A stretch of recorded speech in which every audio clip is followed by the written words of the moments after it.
Hello, and welcome to History at Bedtime. I am so glad you are here tonight.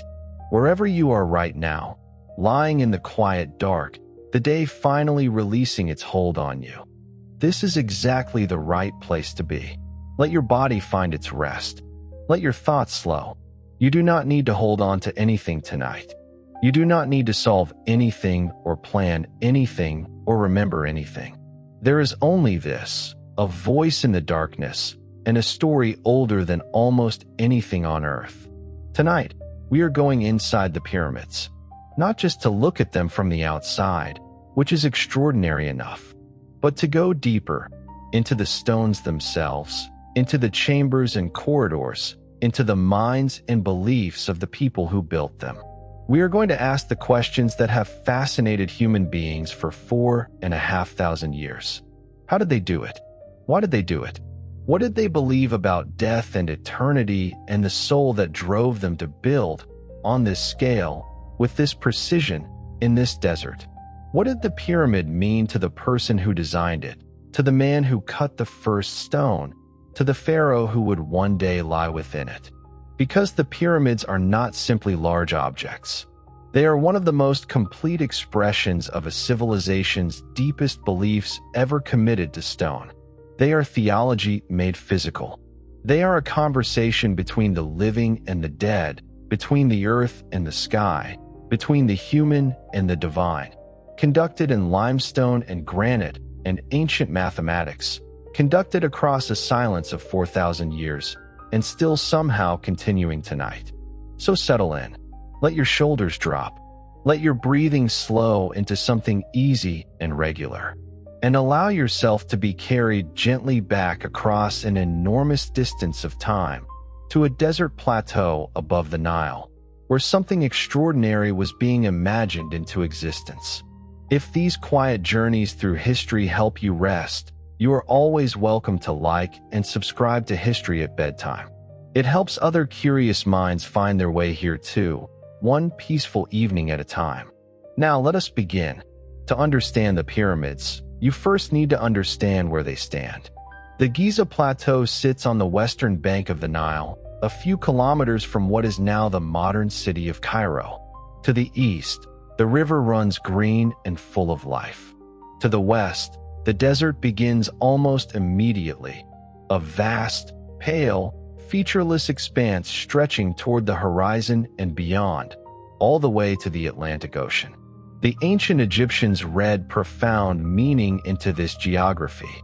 East was where the sun rose. It was the land of the living, of birth and morning and renewal. West was where the sun set. It was the land of the dead, of night and silence, and the world beyond. To bury the dead on the western bank of the Nile was not simply a practical choice. It was a cosmological statement. The dead belonged to the west, to the sun's nightly journey, to the world that lay on the other side of the horizon. The plateau itself is an elevated shelf of limestone bedrock, hard and ancient, rising above the surrounding plain. When the builders of the Old Kingdom began their great construction projects here, they chose this location with care. The bedrock could support enormous weight.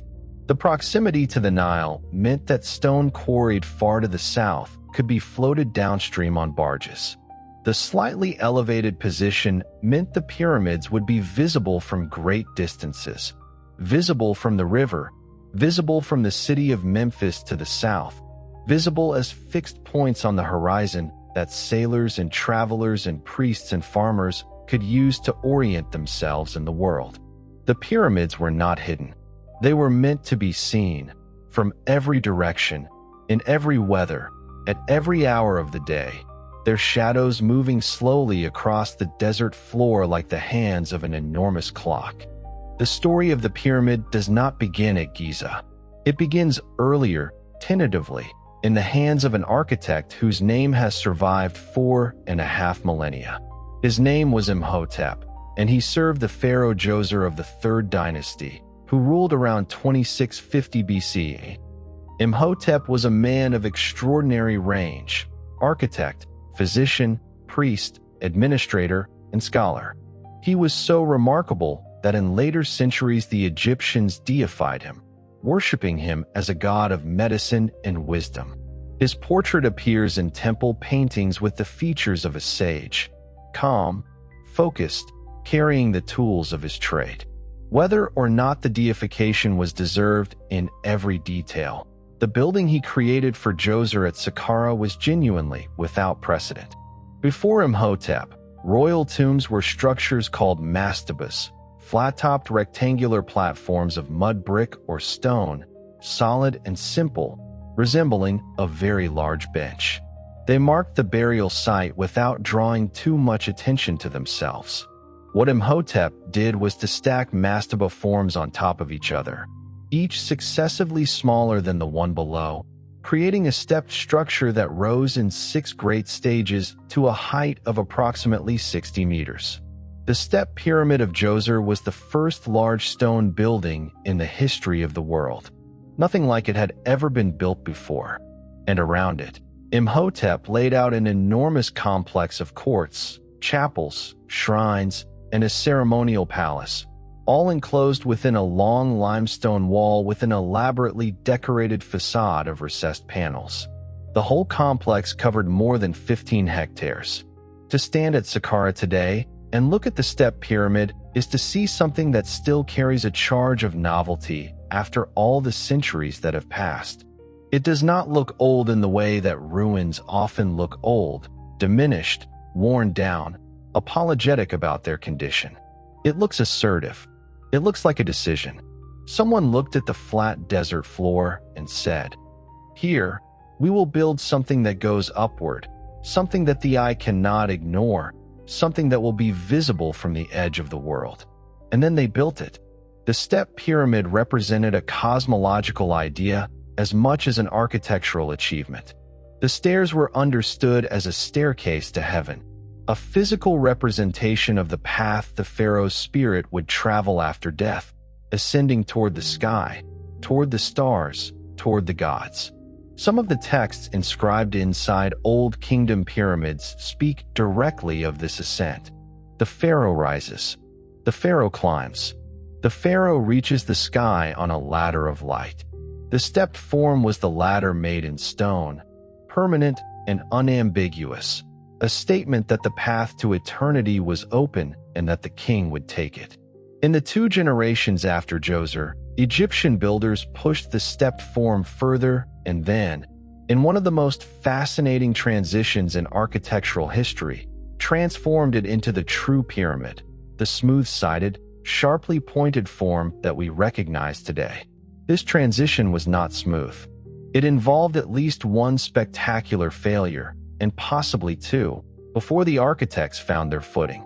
The pyramid of the pharaoh Sneferu at Meidum, built during the transition between the 3rd and 4th dynasties, around 2600 BCE, began as a step pyramid and was then modified, with fill material added to the steps and a smooth outer casing applied, attempting to create the true pyramid form. At some point, apparently not long after construction was completed, part of the outer casing collapsed. Today, what remains at Meidum is a distinctive shape that has been described as a tower, the core of the structure still standing, surrounded by a mountain of collapsed debris. The failure at Meidum was a lesson. Sneferu then built again at Dahshur, and the result was the structure known today as the Bent Pyramid. It is immediately distinctive. Looking at it, you can see clearly that the angle of inclination changes partway up. The lower portion of the pyramid rises at a fairly steep angle, about 54 degrees from horizontal. Then, at roughly half height, the angle suddenly decreases to about 43 degrees, making the upper portion more shallow and giving the pyramid its characteristic bent or kinked profile. Why the change was made is not recorded, but structural problems with earlier constructions were almost certainly part of the calculation. The Bent Pyramid, despite its unusual appearance, is one of the best preserved ancient pyramids in Egypt, and its interior, with its corbelled chambers and its complex of passages, has been extensively studied. Sneferu did not stop. He built again, this time with the corrected, shallower angle maintained from bottom to top, and the result was the Red Pyramid, named for the reddish hue of its limestone core. The Red Pyramid at Dahshur is the world's first successful true pyramid, rising approximately 104 meters with smooth sides and a consistent angle of about 43 degrees. It was the third full-scale pyramid that Sneferu built, and by the time it was finished, Egyptian architects had solved the fundamental problems of large-scale pyramid construction. They understood how to calculate safe angles of inclination, how to manage the internal stresses of enormous stone masses, how to plan the internal chambers and passages, how to maintain accuracy of alignment over the full height of the structure. What Sneferu's son Khufu inherited was not merely a kingdom and a throne. He inherited a mature engineering tradition, a trained workforce, a developed supply chain for stone and materials, and a body of architectural knowledge accumulated across 3 generations of large-scale building. What he did with this inheritance was to push it to its absolute limit. The Great Pyramid of Giza, the pyramid built for Khufu, sometimes called Cheops in the Greek rendering, was completed around 2560 BCE, and it remained the tallest human-made structure on Earth for approximately 3,800 years. This fact requires a moment of genuine attention. From the day it was completed until the construction of the Lincoln Cathedral spire in England in 1311 CE, nearly 4,000 years later, nothing human beings built exceeded its height.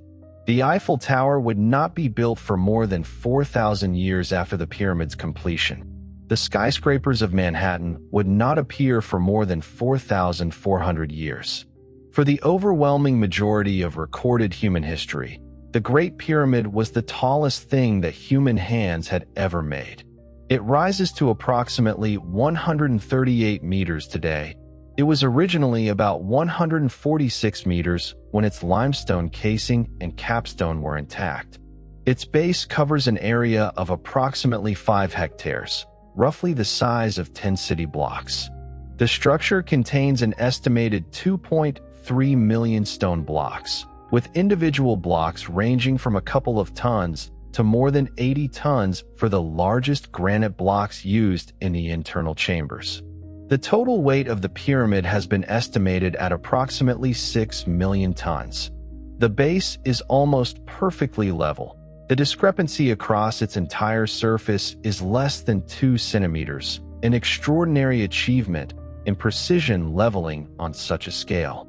The 4 sides are oriented to the 4 cardinal directions of the compass: north, south, east, west, with a precision that deviates from true north by only fractions of a degree. This accuracy, maintained across a structure this size, required careful astronomical observation and sophisticated surveying techniques. The question of how the ancient Egyptians achieved this precision in leveling the base has several plausible answers, and archaeologists and engineers have debated them carefully. One likely method involves water. By carving channels into the rock and filling them with water, builders could create a level reference. Water, given time, always finds its own level. Using this as a datum, workers could then precisely cut the bedrock surface down to a uniform plane. The method is elegant in its simplicity and entirely consistent with the technology available to Egyptian builders. For the astronomical alignment, orienting the pyramid's sides to the cardinal directions, careful observation of specific stars at their transit points across the sky would have provided the necessary reference. The circumpolar stars, which never set below the Egyptian horizon, offered particularly stable reference points. How the stones were moved and placed is a question that has generated more speculation, more theory, and more occasional conspiracy than almost any other question in archaeology. The honest answer is that we do not have complete certainty about all the methods used, but we have strong evidence for the general approaches, and those approaches are impressive without being supernatural. The primary evidence comes from multiple sources: the physical characteristics of the pyramid itself, archaeological discoveries at worker sites, ancient tools and equipment found in desert quarries and construction areas, inscriptions and paintings in tombs that depict construction activities, and experimental archaeology, the practical testing of proposed methods. What this evidence collectively suggests is a system of extraordinary organization rather than any single magical technique. The limestone used for the bulk of the pyramid's core was quarried locally, literally cut from the bedrock of the Giza plateau itself. The quarry site is visible today to the south and east of the pyramid, a large depression in the plateau where millions of tons of stone were removed. This proximity was enormously important. It meant that most of the stone traveled very short distances from quarry to pyramid, reducing the logistical challenge considerably. For the white Tura limestone used for the outer casing, smooth, high-quality stone that gave the pyramid its original gleaming appearance. The source was quarries on the eastern bank of the Nile, and these stones were ferried across the river and then transported overland to the site. The granite used for the internal chambers, heavier and far harder than limestone, quarried at Aswan approximately 800 kilometers to the south, was floated downstream on large wooden barges, a transport solution that required careful management of the river and its flood seasons. Granite blocks used in the king's chamber reach weights of up to 43 tons, and moving them from the river landing to the pyramid and then up to their final position within the structure represents one of the great logistical achievements of the ancient world. The ramp is the most discussed element of pyramid construction methodology. Workers could not lift enormous stone blocks vertically. They had to move them along inclined surfaces using sledges, rollers, and human pulling power. Water or other lubricants poured in front of sledge runners reduced friction significantly. Paintings in Egyptian tombs show exactly this technique being used for moving large statues, with a worker pouring liquid from a jar at the leading edge of the sledge runners. Experimental work has confirmed that this method reduces the friction force required by a factor of 2 or more. For the lower courses of the pyramid, construction of a ramp was relatively straightforward. A gentle incline from the desert floor to the work level, extended and raised as the pyramid grew. The challenge increases as the pyramid reaches greater heights, because maintaining a gentle enough ramp angle to allow loaded sledges to climb becomes geometrically difficult. Various ramp configurations have been proposed by engineers and archaeologists. A single straight ramp extending far from one face of the pyramid, a ramp that spiraled around the pyramid's exterior, a combination of different ramp types for different stages of construction. Each has advantages and difficulties, and the debate continues. What seems clear is that some combination of ramp, sledge, and organized labor, thousands of workers pulling, pushing, and guiding, is the answer, not any exotic technology or supernatural intervention. The workforce that built the Great Pyramid has been the subject of much popular misunderstanding, much of it rooted in the biblical narrative of Israelite slaves in Egypt. Modern archaeology has substantially revised this picture. The discovery in the 1990s of a workers' village at the foot of the Giza Plateau, and the subsequent excavation of associated bakeries, breweries, administrative buildings, medical facilities, and workers' tombs, has allowed archaeologists to understand who actually built these monuments and under what conditions. The workers were not slaves. They were Egyptian laborers, some permanent skilled craftsmen who lived at the site year-round, some seasonal workers who came during the Nile flood when agricultural work was impossible and who were fed, housed, and organized by the state. Analysis of animal bones found at the workers' village shows that they ate beef, mutton, and pork in quantities consistent with regular meat consumption, not the diet of enslaved people, but of workers engaged in an important state project. Medical analysis of skeletal remains found in the workers' cemeteries shows evidence of significant physical stress, the wear patterns consistent with hard labor, but also evidence of medical care. Healed fractures show that broken bones were set and the patient survived. One skeleton shows signs of a brain surgery that the patient survived for some time afterward. These were people whose well-being was considered worth maintaining. Graffiti found at the pyramid site and in quarries associated with the construction project give us direct, unfiltered glimpses into the workers' sense of identity. Teams gave themselves names: the Friends of Khufu, the Drunkards of Menkaure, in a spirit that feels more like athletic team names than the language of oppression. These were people who took pride in their work, who identified with their teams, who had enough psychological space to be playful about their collective identity. The pyramids were not built by slaves. They were built by Egyptians who understood themselves as participants in something that mattered enormously: the provision of an eternal home for their divine king, through which the proper order of the world would be maintained.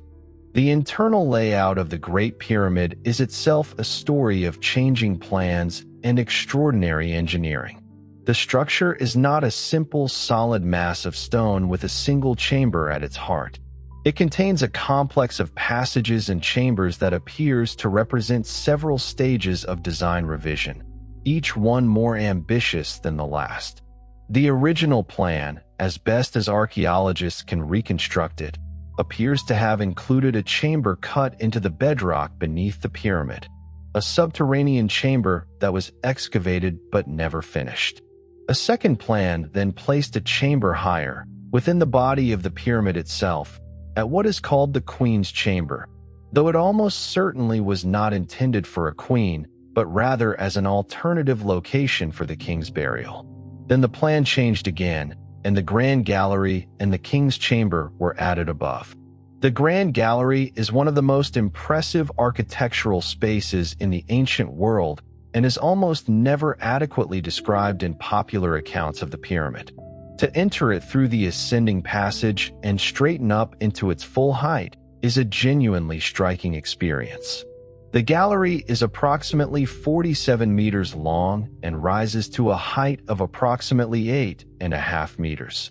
The walls are built in corbelled courses, each successive course of stone projects slightly further inward than the one below, so the walls gradually lean toward each other as they rise, the space narrowing as it climbs. The ceiling is formed by large limestone slabs resting on the topmost projecting courses. The overall effect is of an elongated, steeply ascending vault that focuses the eye upward and forward toward the king's chamber that lies at its upper end. The king's chamber is built entirely of red Aswan granite. Walls, floor, ceiling, with a flat ceiling of 9 enormous granite slabs, each approximately 5.5 meters long and weighing approximately 25 to 40 tons. Above this ceiling are 4 additional chambers of rougher granite construction, separated by granite slabs, and above those is a 5th relieving space with a pointed ceiling formed by leaning stones. These 5 relieving chambers are not decorative. They exist to distribute the enormous weight of the pyramid above away from the ceiling of the king's chamber, preventing it from being crushed. The engineering solution, using a series of spaces and pointed roofs to transform compressive force into lateral force carried by the solid pyramid structure, is sophisticated and effective. The king's chamber has survived intact for 4,500 years, the ceiling still precisely in place. Inside the king's chamber stands the sarcophagus of Khufu, a large, dark granite box, lidless and empty when the Arab traveler Al-Mamun reportedly broke into the pyramid in the 9th century CE. The sarcophagus is slightly too wide to fit through the ascending passage that leads to the chamber, which tells us that it was placed in position before the king's chamber was roofed. It was built into the pyramid rather than installed afterward. Whether it ever held a royal mummy, and what became of that mummy if it did, are questions that remain unanswered. No royal burial has been found intact within any of the 3 Great Pyramids of Giza. The pyramid also contains passages and air shafts whose purpose has been a source of ongoing study and debate. From the king's chamber, two narrow shafts rise at angles toward the pyramid's exterior, one pointing roughly north, one pointing roughly south. Similar shafts exist in the queen's chamber, though these do not reach the exterior. For a long time, these were called air shafts, on the assumption that they provided ventilation for workers inside the pyramid. But analysis of their angles has shown something more interesting. The southern shaft from the king's chamber aligns with the star Alnitak, the lowest star in Orion's belt. The northern shaft aligns approximately with the former pole star Thuban in the constellation Draco, which occupied the position closest to true north during the period of the pyramid's construction. Similar astronomical alignments appear in the queen's chamber shafts. These alignments were almost certainly deliberate, and they connect the pyramid's interior spaces directly to the night sky, to the stars that the dead king was believed to be journeying toward. The connection between the pyramids and the stars goes deeper than the shaft alignments. The three Great Pyramids of Giza, those of Khufu, Kafur, and Menkaure, are arranged in a configuration that has fascinated researchers for decades. The three pyramids do not form a perfectly straight line. They form a slight offset, with the smallest of the three, Menkaure's pyramid, shifted slightly to the east of the line connecting the other two. This arrangement has been compared to the three stars of Orion's belt, Alnitak, Alnilam, and Mintaka, which show a similar slight offset, with the leftmost of the three sitting slightly outside the line formed by the other two when the belt is viewed on the horizon. Whether this correspondence was intentional, whether the architects of Giza laid out their pyramid field as a reflection of Orion's belt on the desert floor, is debated by scholars. Some consider it a compelling correspondence, others are skeptical. What is clear is that the Orion constellation held deep significance for ancient Egyptians, associated with Osiris, god of the afterlife and resurrection, and that the stars were central to the religious meaning of the pyramid complex. The religious texts inscribed inside pyramids of the 5th and 6th dynasties, the pyramid texts, the oldest religious texts in the world, dating from approximately 2400 to 2300 BCE, speak directly of the dead king's journey to the stars. They describe Orion and the circumpolar stars in terms of extraordinary intimacy. The king is identified with these stars. He rises among them. He takes his place among the imperishable ones, the circumpolar stars that never set below the Egyptian horizon, that turn in their slow circle throughout every night of every year, constant, eternal, never touching the horizon of death. The pyramid was not merely a tomb. It was a launching platform. It was the mechanism through which the king would make the journey that the text described.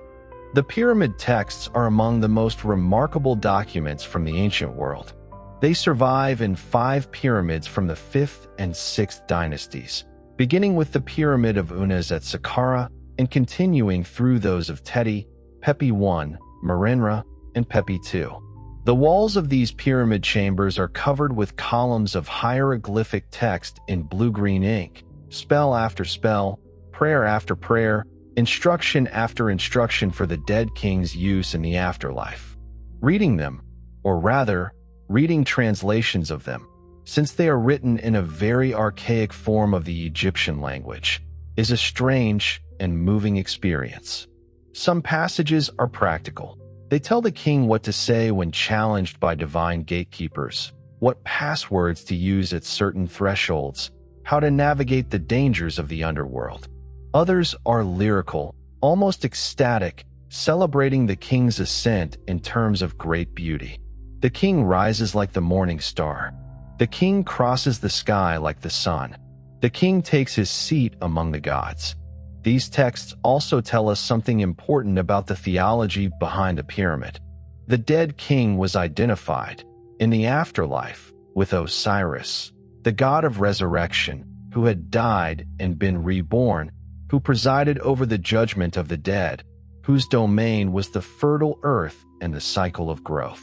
But the living king was identified with Horus, the god of the sky and kingship, the son of Osiris, whose eye was the sun. The pyramid sat at the intersection of these two great cycles, the daily cycle of the sun, rising in the east and setting in the west, and the eternal cycle of death and resurrection embodied in Osiris.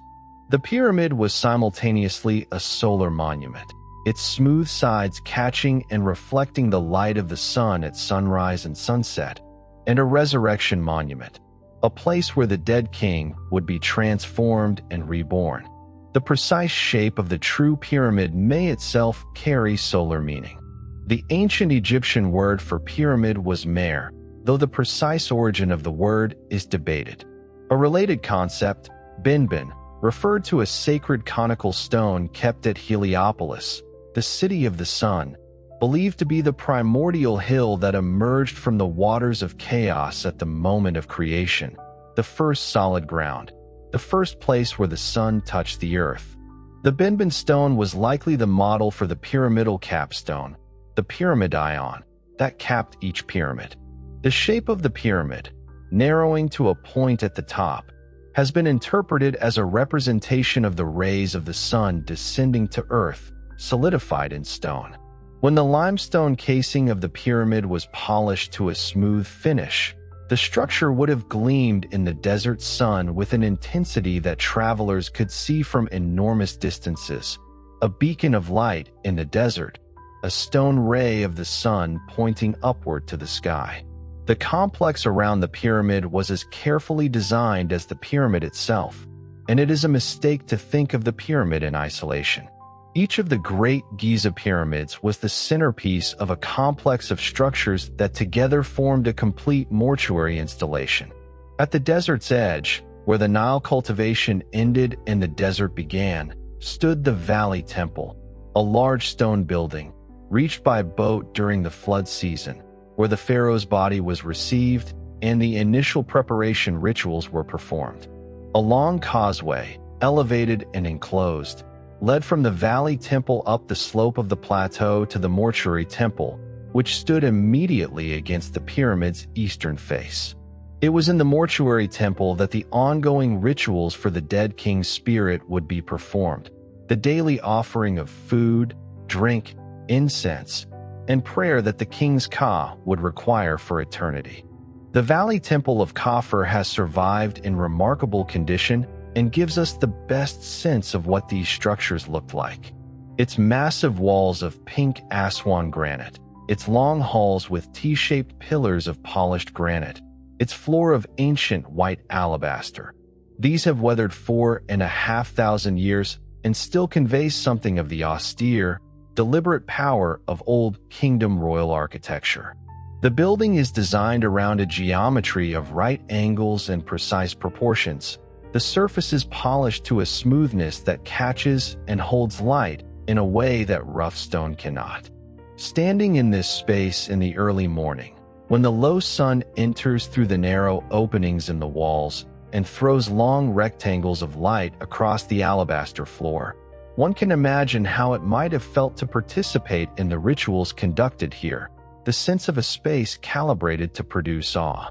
The Sphinx, which crouches at the foot of Khufu's causeway, is the largest stone sculpture ever made in the ancient world and one of the most enigmatic monuments in human history. It measures approximately 73 meters from paw to tail and stands approximately 20 meters high. Its body is that of a recumbent lion, a form associated with royal power and divine guardianship throughout the ancient Near East. Its face is almost certainly a portrait of Khufu, whose pyramid stands immediately behind it, though centuries of weathering and deliberate damage have made the identification debatable in some details. The Sphinx was carved directly from a natural knoll of limestone bedrock. It did not require the transportation of stone, because the stone was already there, waiting to be revealed rather than assembled. The Sphinx has spent much of its existence partly or wholly buried in desert sand. The desert sands drift and accumulate over millennia, and the Sphinx, sitting in a depression in the plateau, has been a natural trap for drifting sand. Numerous times in Egyptian history, it was excavated. A stele placed between its paws by the pharaoh Thutmose IV, carved approximately 1,200 years after the Sphinx was built, records a dream in which the young prince, who had been resting in the Sphinx's shadow during a hunting trip, was told by the Sphinx that if he cleared the sand away, he would receive the throne of Egypt. Whether or not the story is literally true, it tells us something important. That even 1,200 years after the Sphinx was built, it was still an object of profound reverence, a source of divine communication, something ancient and mysterious and connected to the divine, even to the Egyptians who were themselves already ancient. The question of why the pyramids took the specific form they did, why the Egyptians chose to mark their royal burials with the largest stone monuments in human history, leads into the deepest currents of Egyptian thought. The pyramid was not the only possible choice. Earlier royal burials were in mastebas. Later royal burials, in the New Kingdom period that followed by more than 1,000 years, were in rock-cut tombs concealed in desert valleys rather than announced by giant structures on the plateau.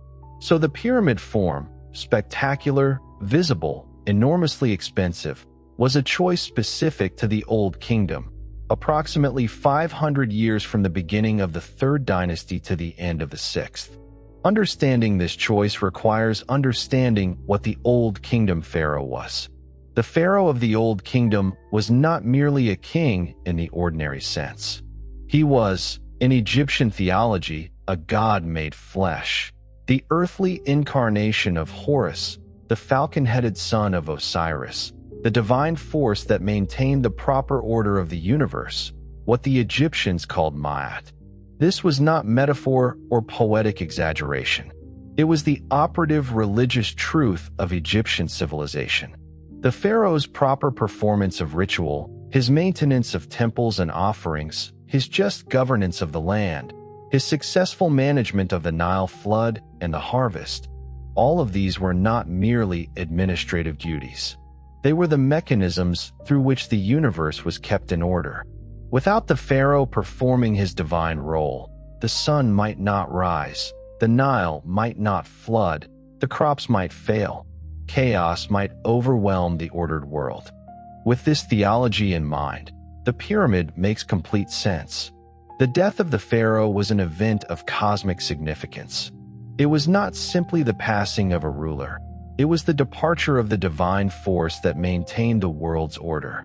The proper management of this death, the preparation of an adequate eternal home, the performance of the correct rituals, the provision of everything the king's spirit would need, was an obligation of equal cosmic importance.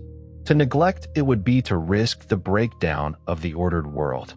The pyramid was not excess or vanity. It was cosmic necessity. The construction of a pyramid was therefore not simply a building project.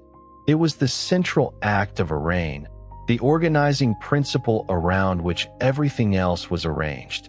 When a pharaoh came to the throne, work on his pyramid began almost immediately. The tomb needed to be ready at the moment of death, which could come at any time. The workforce assembled, the quarries were opened, the administrative apparatus of the state was mobilized. The pyramid was the most important thing that happened during a reign. More important than military campaigns, more important than the administration of territory, because it was the thing that ensured the proper continuation of divine order beyond the king's physical death. This understanding also helps explain something that has puzzled observers for a long time: the enormous investment of resources in the pyramid complex and its associated mortuary cult. After the pyramid was completed and the pharaoh was buried, the mortuary temple against its eastern face continued to function, staffed by priests whose sole responsibility was to perform daily offerings and rituals for the dead king's spirit. Estates were assigned to support this ongoing cult, agricultural land whose produce fed the priests and provided the offerings. Some of these mortuary cults continued for centuries after the king's death. The provision was not merely honorific. It was considered essential for maintaining the stability of the world that the dead king had been responsible for maintaining in life. The three Great Pyramids of Giza represent a peak of Old Kingdom building that was never exceeded and, in certain important ways, was never equaled again. The Great Pyramid of Khufu was the largest. The Pyramid of Khufu, his son and successor, was slightly smaller but sits on slightly higher ground, giving it the appearance of being larger from many viewpoints, an optical illusion that may well have been intentional. Khufu's pyramid also retains a substantial portion of its original smooth limestone casing near its apex, giving visitors today the rare experience of seeing what the original surface looked like, a gleaming, tight-fitting skin of polished white limestone that originally covered the entire structure. The Pyramid of Menkaure, Khufu's son and Khufu's grandson, is significantly smaller than the first two, approximately 65 meters versus 138 meters, but it was cased in red Aswan granite for the lower third of its height, a casing that was only partially complete at Menkaure's death and was never finished.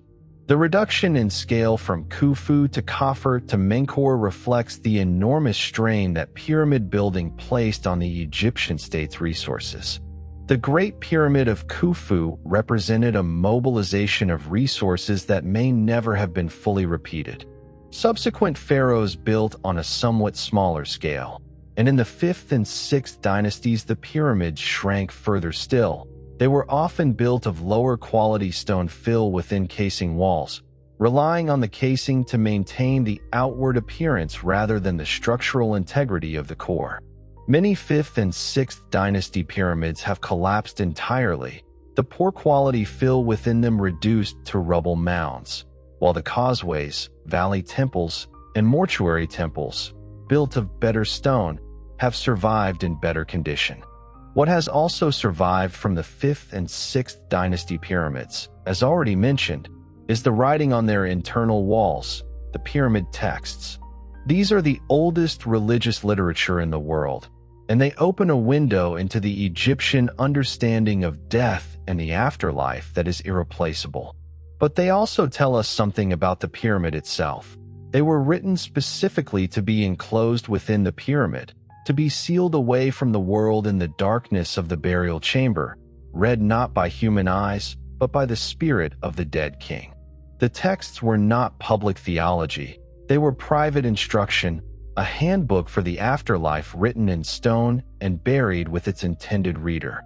This detail, that the most sacred texts were hidden rather than displayed, points to something fundamental about the Egyptian relationship between the exterior and the interior of the pyramid. The exterior was a statement to the world. This is where the divine king rests. This is the magnitude of his power and his importance. The exterior was cosmic signaling, visible from the Nile and the desert and the sky. But the interior was private, intimate, sacred, the actual space where transformation occurred, where the dead king began his journey, where the rituals of rebirth were enacted in stone and text. The two functions, public monument and private sacred space, coexisted within the same structure, each essential, each doing things the other could not. The workers who built the pyramids left traces of their lives and personalities at the Giza site that have been recovered by careful archaeology. The workers' village discovered by Zahi Hawass and Mark Leiner in 1990 and subsequently excavated over many seasons has provided an extraordinary picture of who these people were. The village contained not just sleeping quarters, but bakeries capable of producing enormous quantities of bread, breweries producing the thick, nutritious beer that was a staple of the Egyptian diet, administrative facilities for managing the distribution of rations and the organization of work gangs, and, most touchingly, a cemetery where the workers were buried with care and with their personal possessions. The cemetery is perhaps the most humanizing discovery. These were not people thrown into anonymous mass graves. They were individuals, buried individually, with small offerings, sometimes with their work tools, sometimes with food for the journey ahead. The tombs are modest, simple low-roof structures of mud brick or stacked stone, not pyramids, but they are real burials, expressing real care. Some of the overseers who managed the work gangs were buried in slightly more elaborate tombs with inscriptions recording their names and titles. We know the name of Idu, a superintendent of craftsmen. We know the name of Intishidu, whose tomb contained a short autobiography. These are real people, not abstractions, and they built the most famous structures in human history. The planning that went into the pyramids operated at multiple scales simultaneously, and this is worth sitting with for a moment. At the smallest scale, individual stonecutters were making precise cuts in limestone and granite, working to tolerances of millimeters. At a slightly larger scale, teams were managing the fitting of individual blocks into their final positions, blocks that had to fit closely enough with their neighbors that the structure would be stable. At a larger scale still, the overall geometry of the pyramid, its angle, its height, its base measurements, was being maintained by surveyors who were checking and rechecking alignments as the structure grew. And at the largest scale, logistics planners were managing the delivery of stone from quarries, the feeding and housing of thousands of workers, the procurement of copper tools and wooden sledges, and rope and lamp oil, and all the other materials that a construction project of this scale required. The copper tools used for cutting limestone and granite are an important part of the story. Ancient Egypt did not have iron. Ironworking did not reach Egypt until long after the Old Kingdom period. The hard stone tools and soft copper chisels and saws used by Egyptian stonemasons were, by modern standards, quite inadequate for the task of cutting granite, which is one of the hardest stones on earth. And yet the Egyptians cut it. The sarcophagus in the king's chamber, the casing blocks of Khufu's pyramid, the enormous granite beams of the relieving chambers, all of this was achieved with tools that modern engineers look at in some disbelief. The evidence suggests that the Egyptians used a combination of copper saws with an abrasive slurry, likely including the mineral dolerite, which is harder than granite, to cut through the hard stone by wearing it down rather than cleaving it. Experimental work has demonstrated that this approach, though slow, is effective. The difficulty of the task means that every piece of granite in the pyramids represents an enormous investment of time and effort. The Giza complex was never purely a funerary site. Even in ancient Egyptian times, it was a place of ongoing religious activity, a destination for pilgrims and priests, a location charged with sacred meaning that extended far beyond any single king's burial. During the New Kingdom, approximately 1,000 years after the pyramids were built, the Sphinx was worshipped as a manifestation of the sun god, the god Horus of the horizon. A small chapel was built between the Sphinx's paws, and numerous steles were erected there by worshippers. The pyramids themselves were visited and admired. Graffiti from visitors of the New Kingdom period appears on some pyramid surfaces. Ancient tourists, looking at structures that were already ancient to them, moved to record their presence and their awe. Greek visitors to Egypt in the classical period were similarly struck. Herodotus, the Greek historian who traveled to Egypt in the 5th century BCE, approximately 2,000 years after the pyramids were built, describes them in his histories with a mixture of accurate observation and hearsay that reflects the limits of what he could actually know. He records stories told to him by Egyptian priests, some of which may contain genuine historical memory, and some of which are clearly legendary. He gives enormous numbers for the workforce involved and the time of construction that are probably exaggerated. But his fundamental response, that these structures are among the most remarkable things in the world, is accurate and widely shared. The pyramids were already one of the canonical wonders of the ancient world in Herodotus's time. They were the oldest of the 7 wonders of the ancient world listed by later Greek writers, and they are the only one of those 7 that still stands. The exploration of the pyramid's interiors in the modern era began in earnest with the Arab Caliphate Al-Mamun's expedition in 820 CE, which reportedly broke through the pyramid's sealed outer face and eventually found the ascending passage by a combination of luck and determination. Al-Mamun's workers found, after enormous effort, the king's chamber empty, the sarcophagus lidless and unoccupied, no treasure, no intact burial.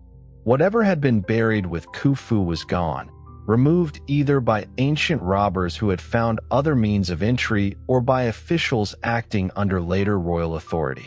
The pyramid had been thoroughly cleared of whatever it originally contained. The great age of modern pyramid exploration began in the late 18th and early 19th centuries, coinciding with Napoleon's Egyptian campaign, which brought along a scientific commission that produced a massive illustrated survey of Egypt's monuments. The publication of this survey stimulated European interest in Egypt enormously, and in the decades that followed, various explorers, adventurers, and increasingly systematic archaeologists conducted investigations of the pyramids and their associated complexes. Giovanni Belzoni forced his way into Khufu's pyramid in 1818 and found the original burial chamber, also empty. Howard Weiss, in the 1830s, used blasting powder to open the relieving chambers above the king's chamber, finding the workman's graffiti that proved the pyramid had been built by Khufu's workers. Flinders Petrie conducted meticulous measurements of the Great Pyramid in the 1880s that established the precise dimensions and alignments that form the baseline of all subsequent study. Modern archaeological and scientific investigation has used tools that Petrie could not have imagined.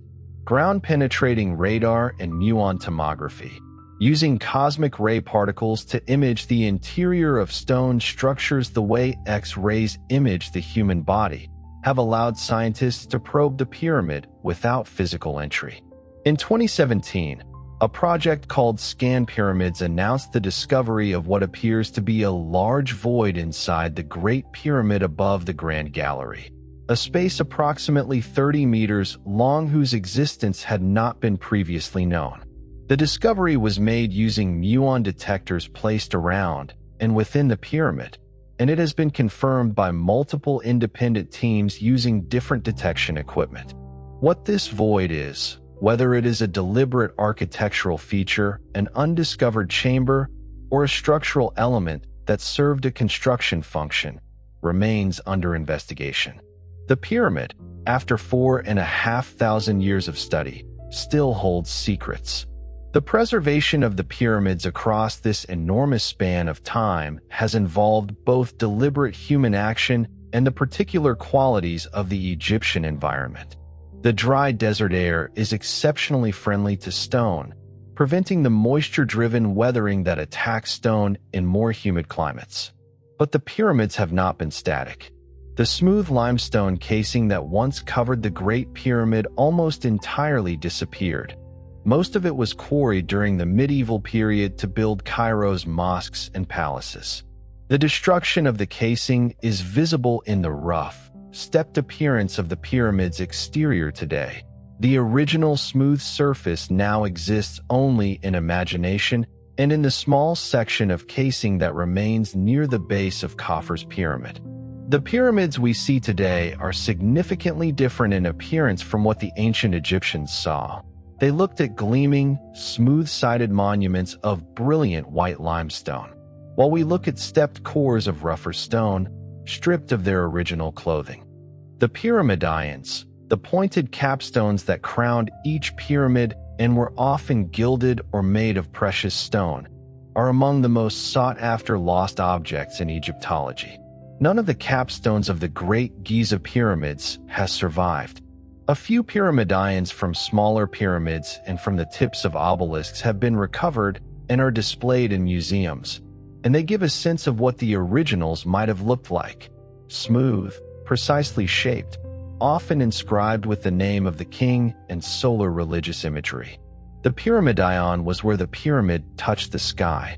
It was the highest point, the point of connection between earth and heaven, the place where the sun's rays first struck the monument each morning and where they lingered longest each evening. For this reason, it was understood as the most sacred part of the structure, the physical point of contact between the human and the divine. After the Old Kingdom, the pyramid tradition did not simply end. It changed, diversified, and persisted in modified forms for more than 2,000 years. The Middle Kingdom pharaohs built pyramids, though generally of lower quality construction.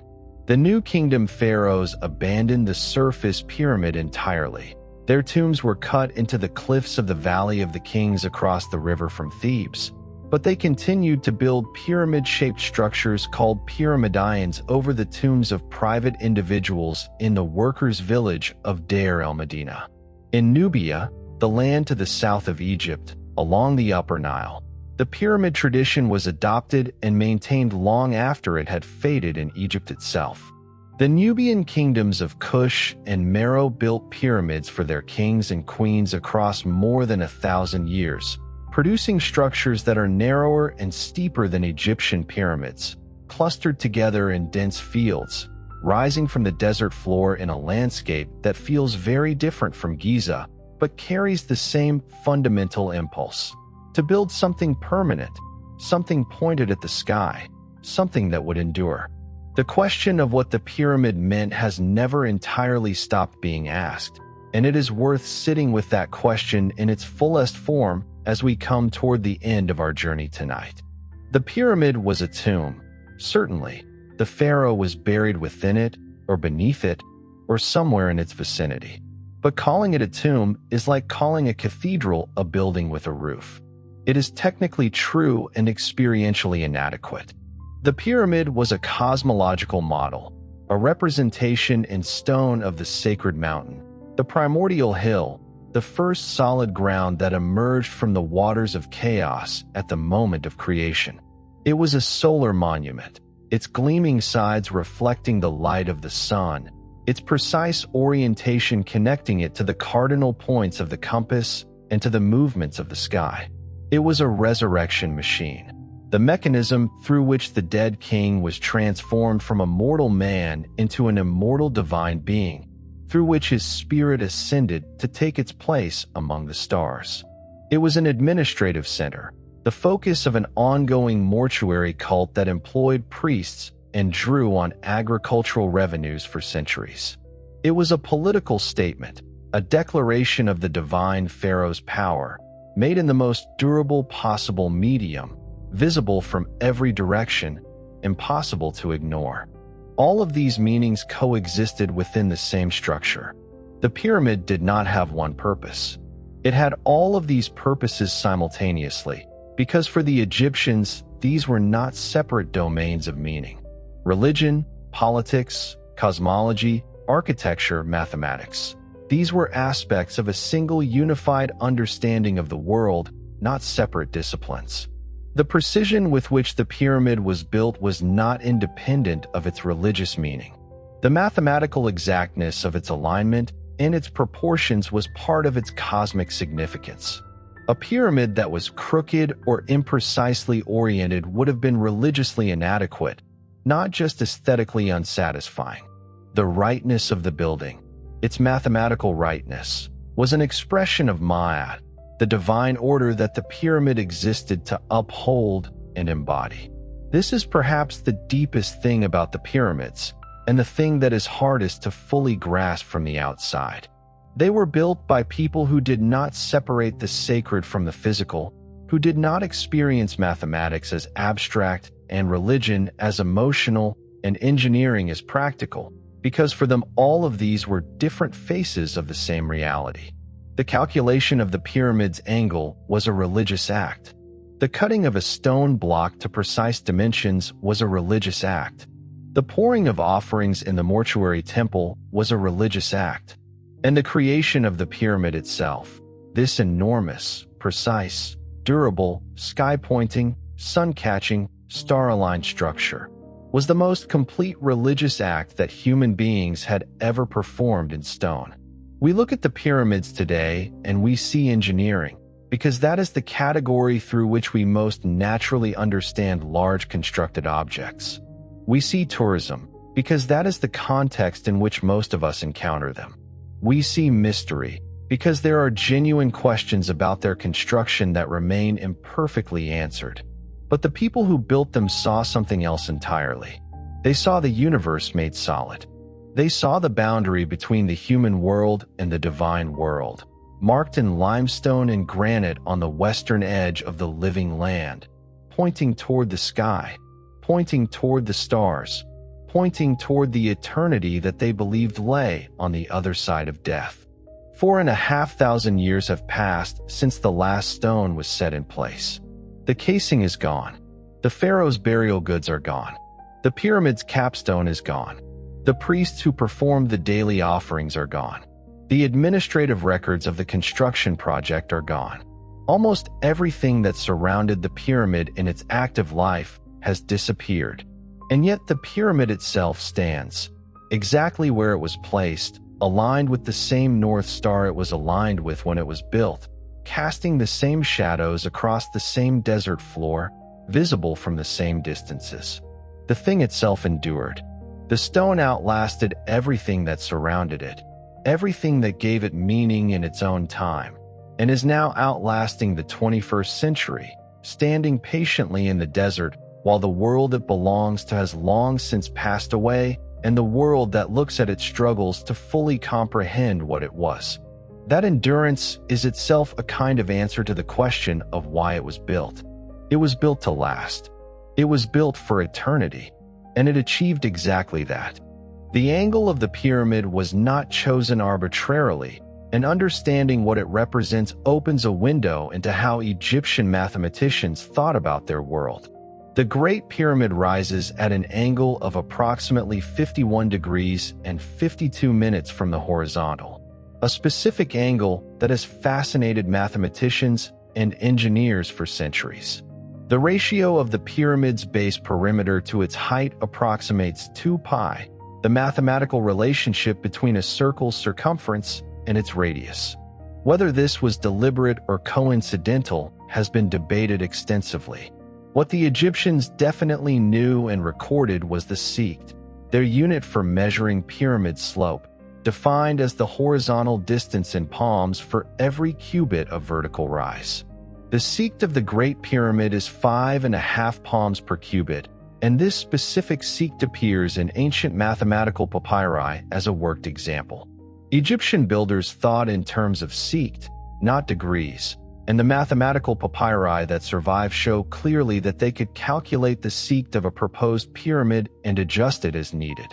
The mathematics was practical, embedded in the real problem of building rather than abstract, but it was genuine mathematics, systematic, teachable, recorded.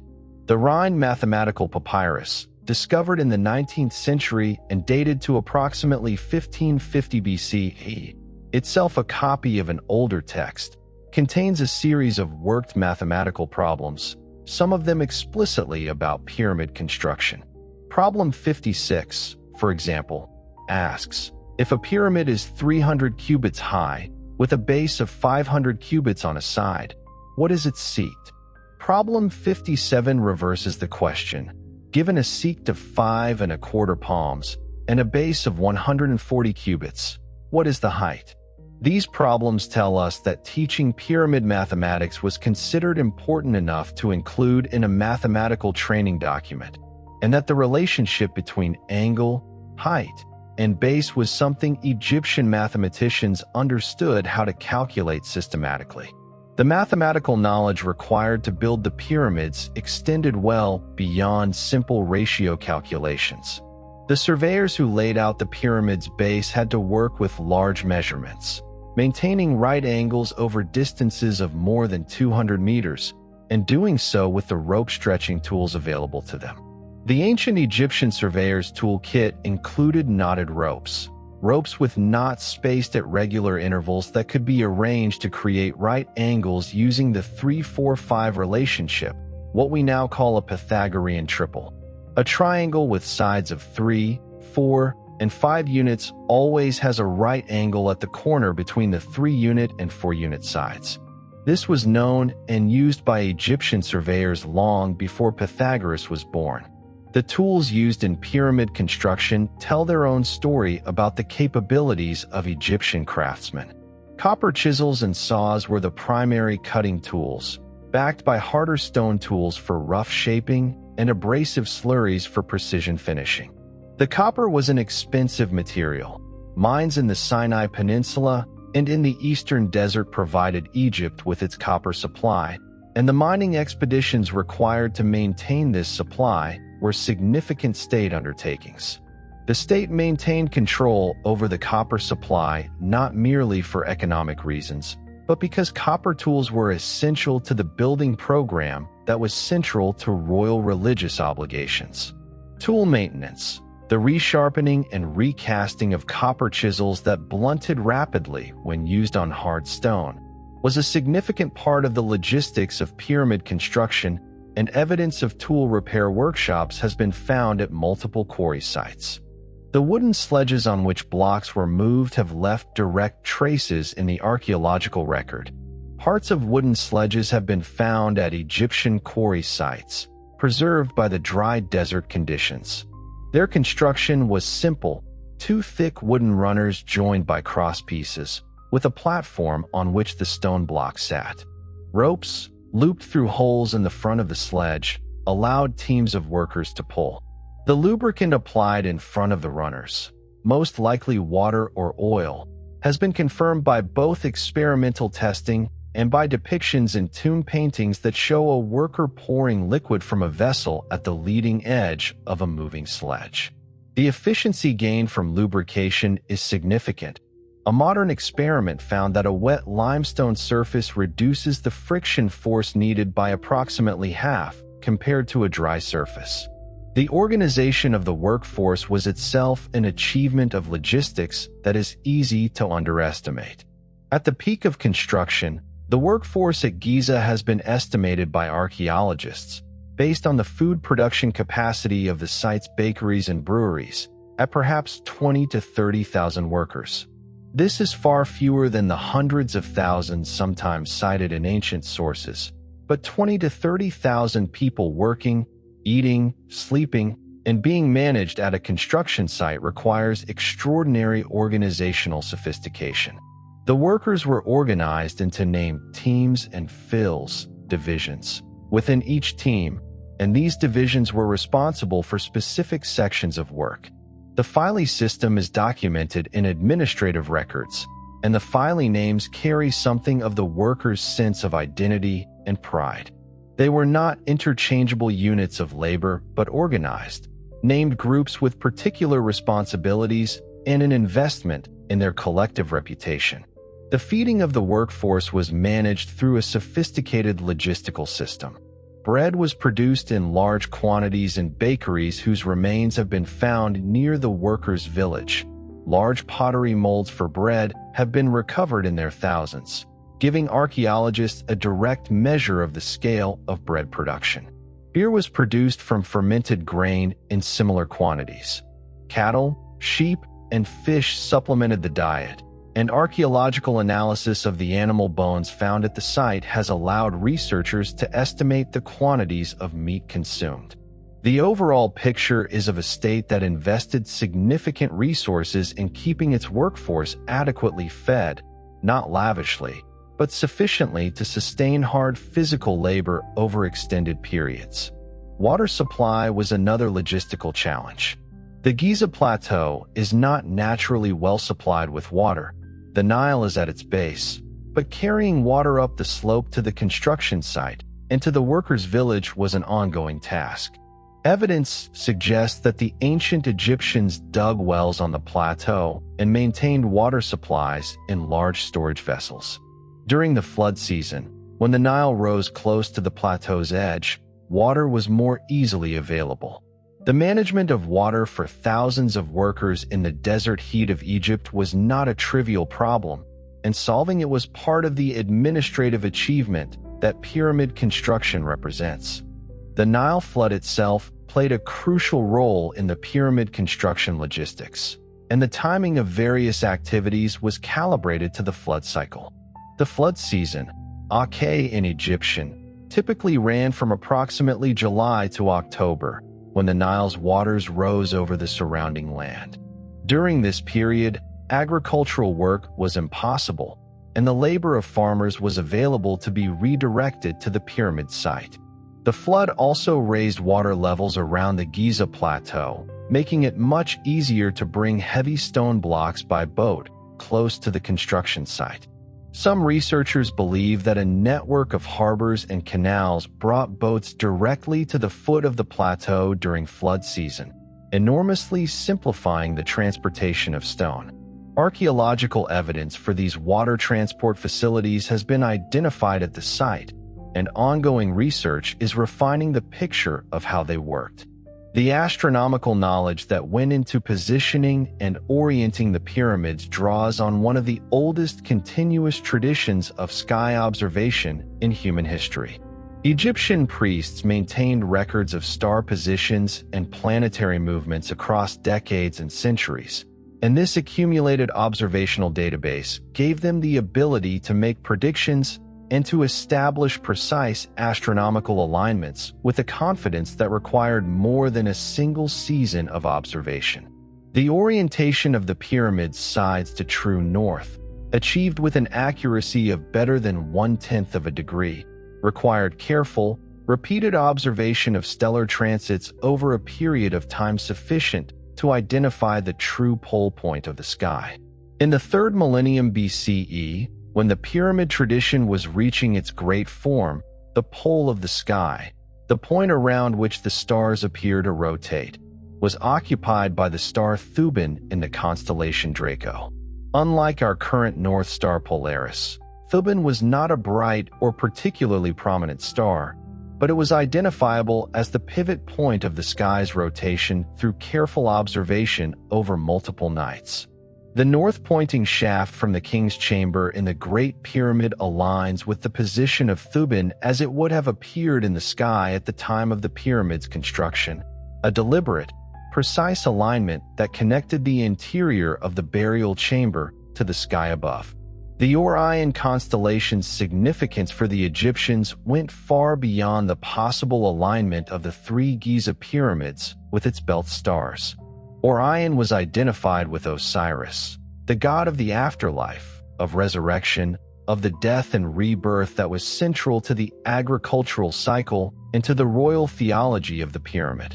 The pyramid texts speak of the dead king ascending to Orion, taking his place among the stars of the winter sky.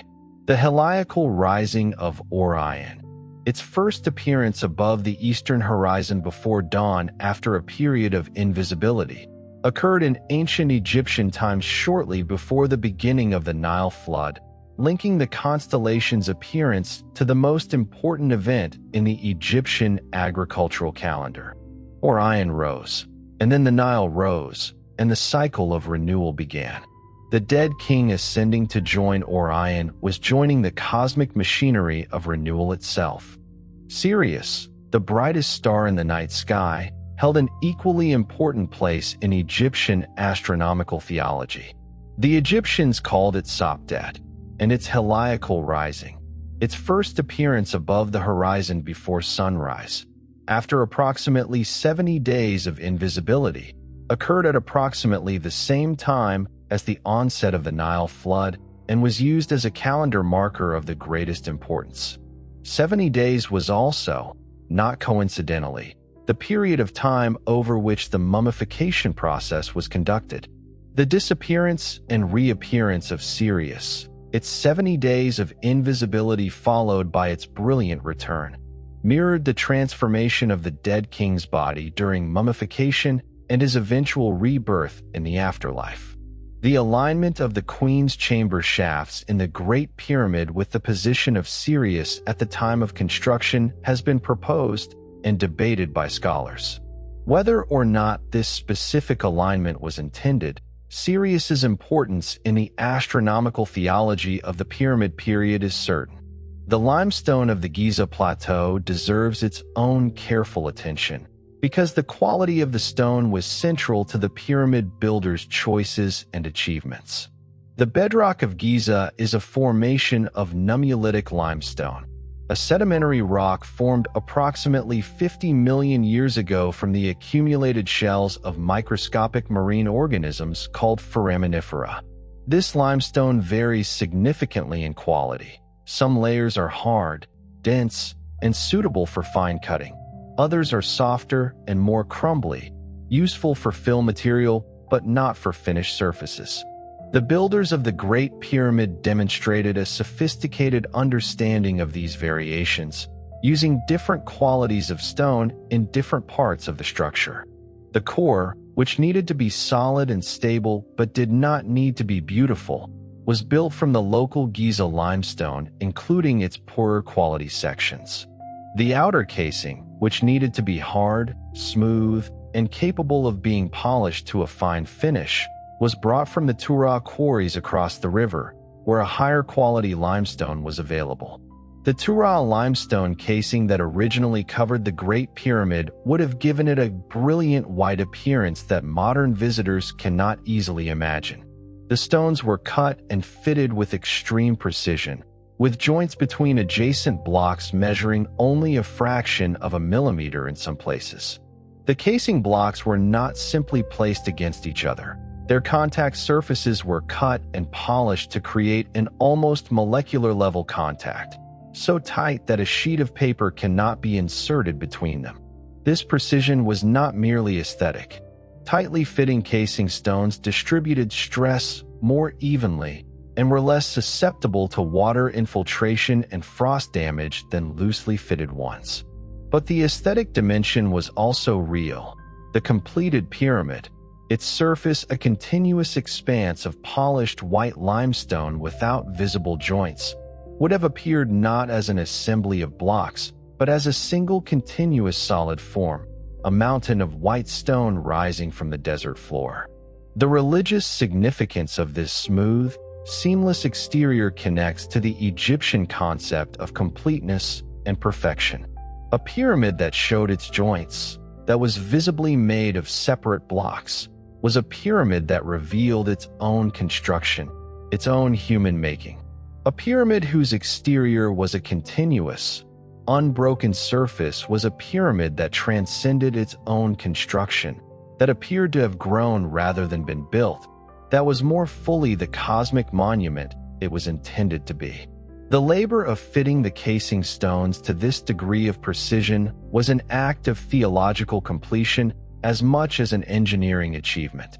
The interior of the Great Pyramid has been explored in modern times with increasingly sophisticated instruments, and each generation of investigation has revealed new details while raising new questions. In the 1990s, a small robot was sent into the southern shaft of the Queen's Chamber, which had been found to continue beyond a stone blocking plug that had previously been thought to be the shaft's end.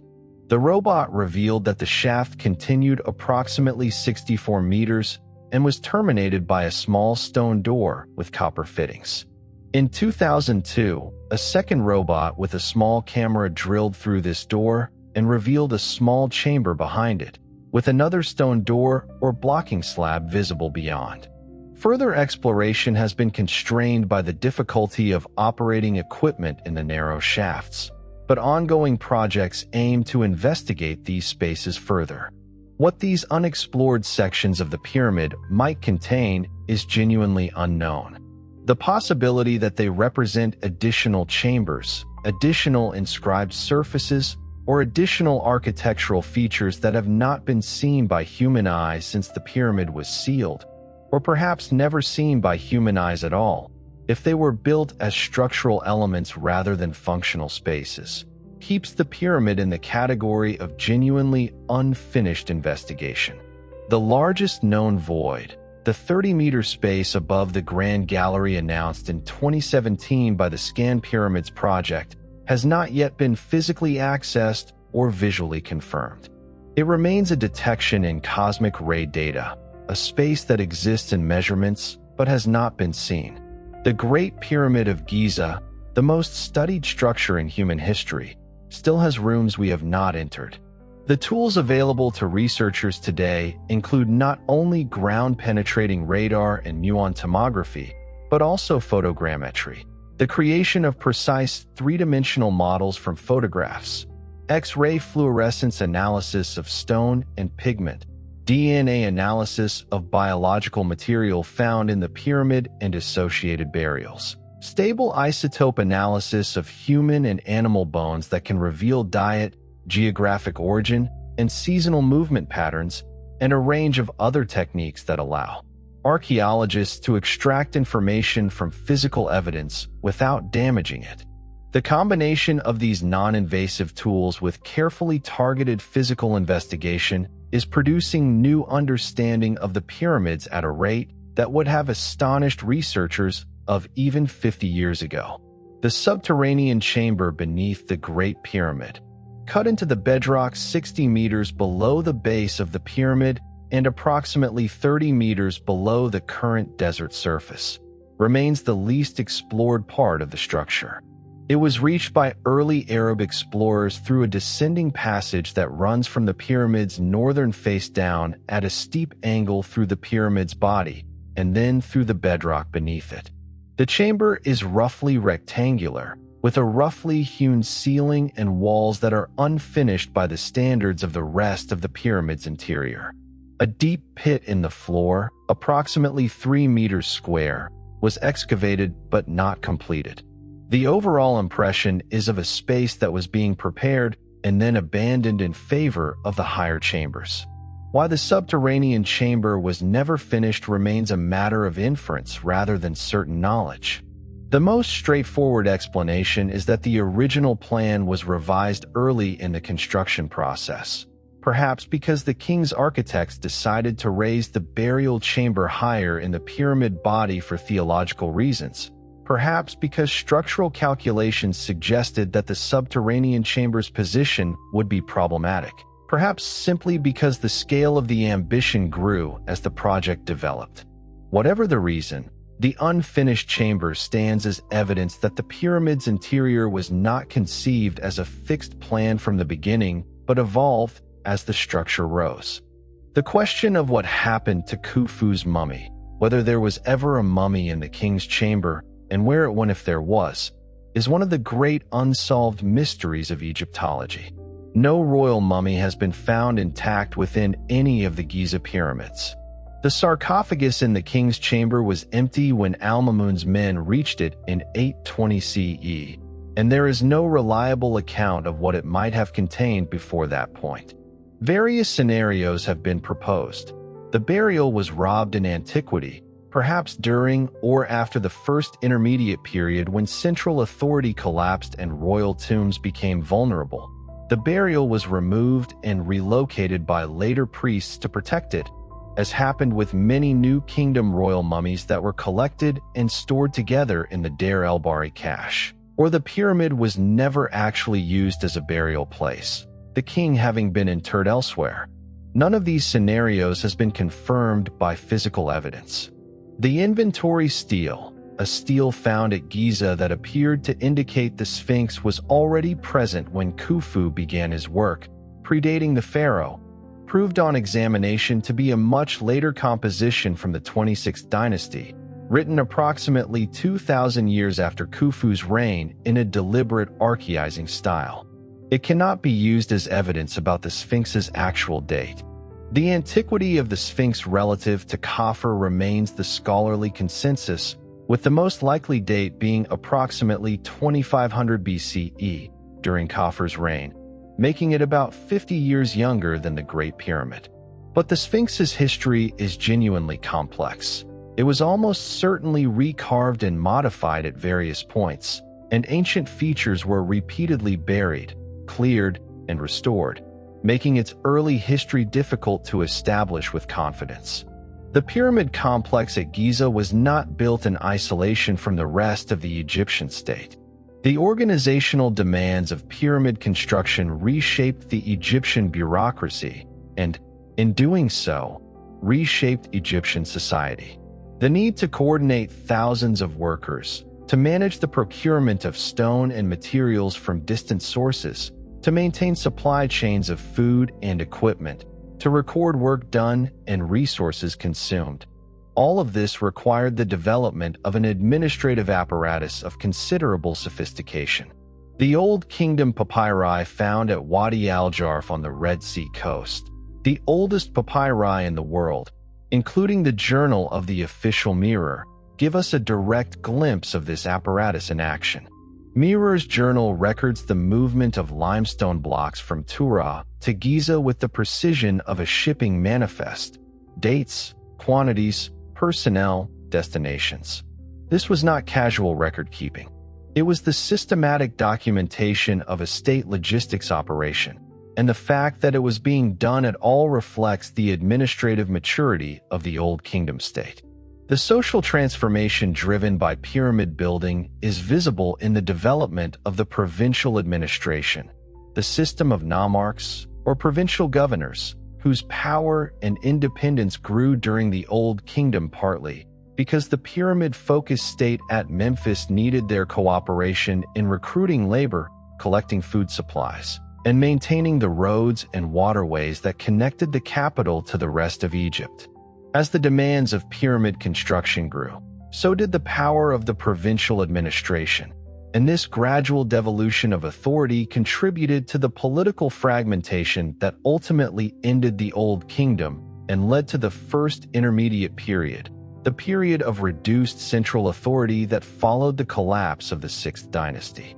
The fall of the Old Kingdom is a reminder that the pyramid-building tradition existed within a political and economic reality that had its limits. The enormous investment in pyramid construction over several centuries gradually exhausted the state's capacity for such projects, not in a single catastrophic way, but through the accumulation of strain. The later Old Kingdom pyramids, those of the 5th and 6th dynasties, were built on a progressively smaller scale and with increasingly economical construction techniques. The reigns of some pharaohs were marked by multiple incomplete pyramid projects, suggesting that resources were inadequate to see ambitious plans through to completion. And during and after the First Intermediate Period, pyramid building effectively ceased for several generations. When pyramid building resumed in the Middle Kingdom, it did so in a changed form. The Middle Kingdom pharaohs built pyramids, but smaller ones, and the engineering approach reflected the changed circumstances.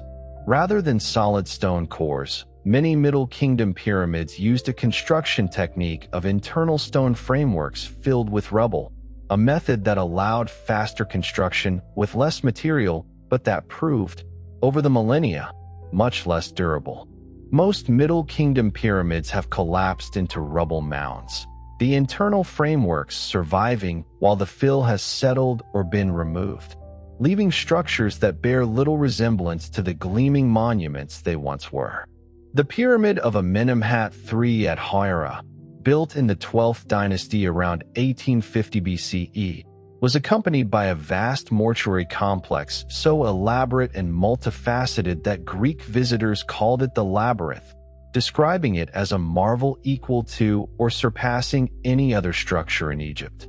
Herodotus devoted considerable space to describing this complex, claiming it contained 12 courts, 3,000 rooms above ground, and 3,000 below, all connected by winding passages. The labyrinth no longer exists in any recognizable form.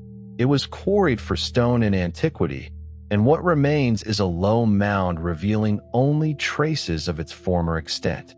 The loss of this structure, which appears from ancient descriptions to have been one of the most extraordinary architectural achievements in Egyptian history, is among the great losses of the ancient world.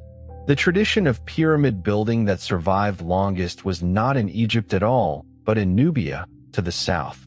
The rulers of the Kingdom of Kush, based first at Napata and later at Meroe, adopted the pyramid form for their royal tombs and continued building them across more than 1,000 years, from approximately the 8th century BCE to the 4th century CE. The Nubian pyramids are distinctively different from Egyptian ones. They are steeper in angle, narrower relative to their height, and typically arranged in tightly clustered groups rather than spread across a wide plateau. They are built of smaller stone blocks and are generally smaller in absolute size than the great Egyptian pyramids, though some reach heights of 30 meters or more. Many were damaged in the 19th century by an Italian treasure hunter named Giuseppe Ferlini, who demolished the upper portions of approximately 40 pyramids in his search for buried treasure. The damage he caused is irreparable, and it represents one of the great acts of archaeological vandalism in recorded history. Despite this, the Meru Pyramid Fields, now a UNESCO World Heritage Site, remain one of the most visually striking ancient sites in Africa. The steep dark triangles rising from the desert floor in the low light of morning or evening with a beauty that is entirely their own. The influence of the pyramid form has extended far beyond ancient Egypt and Nubia. The pyramid is one of the most universally recognized shapes in human culture, appearing in architecture, in mathematics, in philosophy, and in popular imagination across the entire range of human civilization. This universality has sometimes led to the suggestion that pyramids built in different parts of the world, in Mesoamerica, in Southeast Asia, in ancient Mesopotamia, must be connected, must represent the diffusion of a single original idea from one source. Modern scholarship does not support this interpretation. The pyramid form appears in multiple independent cultural contexts for reasons that are not mysterious. A pyramid is among the simplest, stable, large-scale structural forms achievable with the engineering technology of pre-industrial civilizations, and its visual power, the eye naturally following the converging lines upward toward a point, made it attractive for monuments intended to impress and to endure. The Mayan temples of Yucatan, the ziggurats of Mesopotamia, the stupas of South Asia. These are related to the Egyptian pyramid not by diffusion, but by the universality of certain fundamental architectural solutions. The endurance of the pyramids across 45 centuries speaks to something that transcends the specific religious and political context in which they were built. They were designed to last forever, and they have come extraordinarily close to achieving that intention. The materials chosen, limestone and granite, are among the most durable available on Earth. The geometry chosen, a stable, self-reinforcing solid form whose weight is distributed to its base, is inherently resistant to collapse. The location chosen, a dry plateau in one of the driest climates on Earth, minimizes the weathering that destroys monuments in more humid environments. The builders thought carefully about durability and they achieved it. But the durability is also, in part, accidental.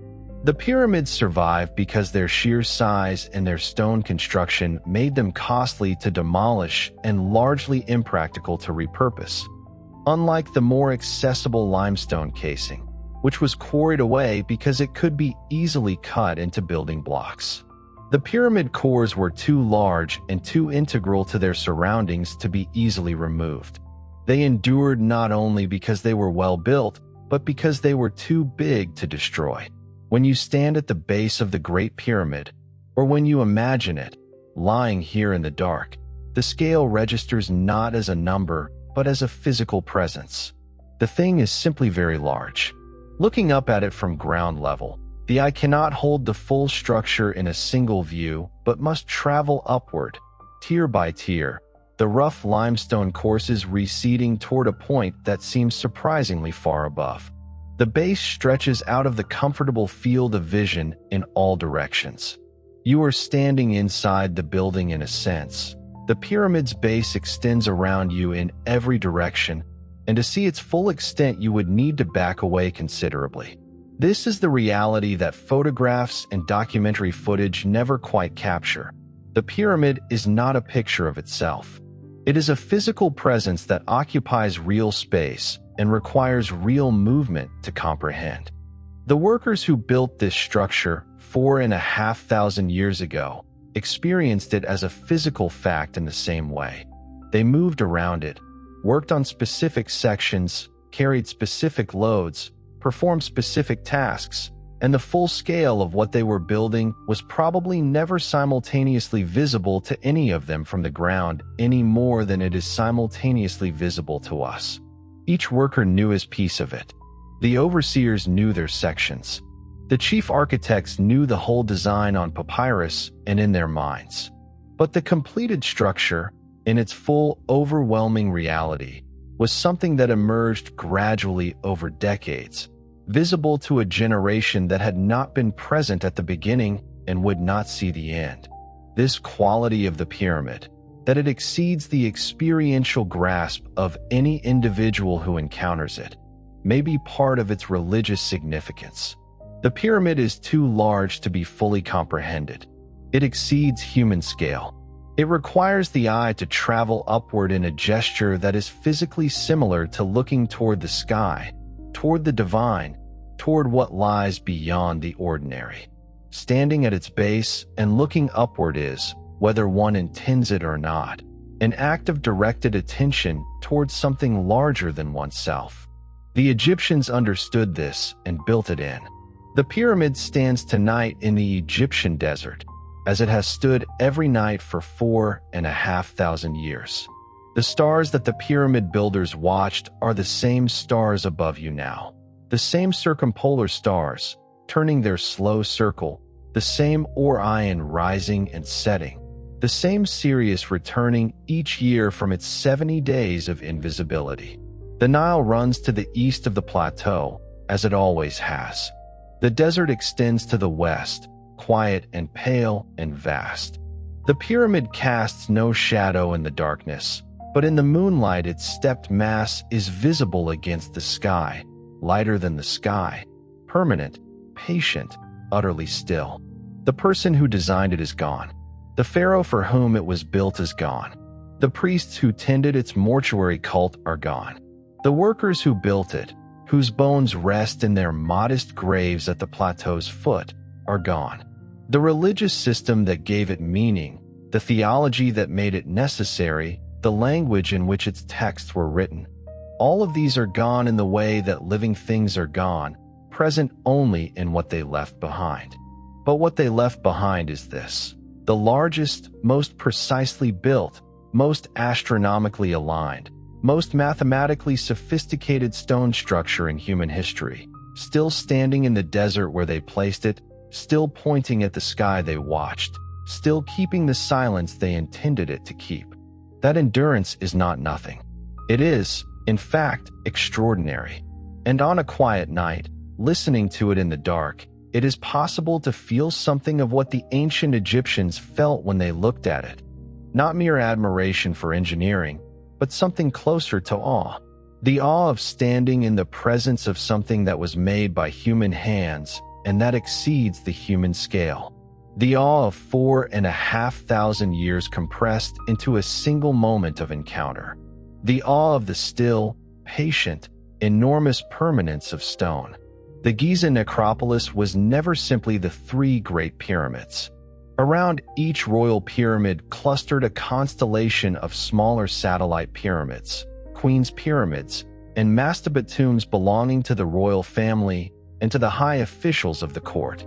These subsidiary structures tell stories as important as the pyramids themselves, because they document the social world that the pharaoh inhabited, the relatives who would accompany him in death as they had accompanied him in life, the officials whose service merited burial close to the king's eternal home.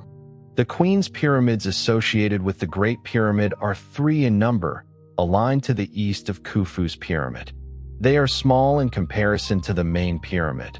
The largest reaches approximately 30 meters, but they were built with the same care and the same religious intention. Each had its own chapel, its own offering rituals, its own personnel to maintain the cult of the queen buried within.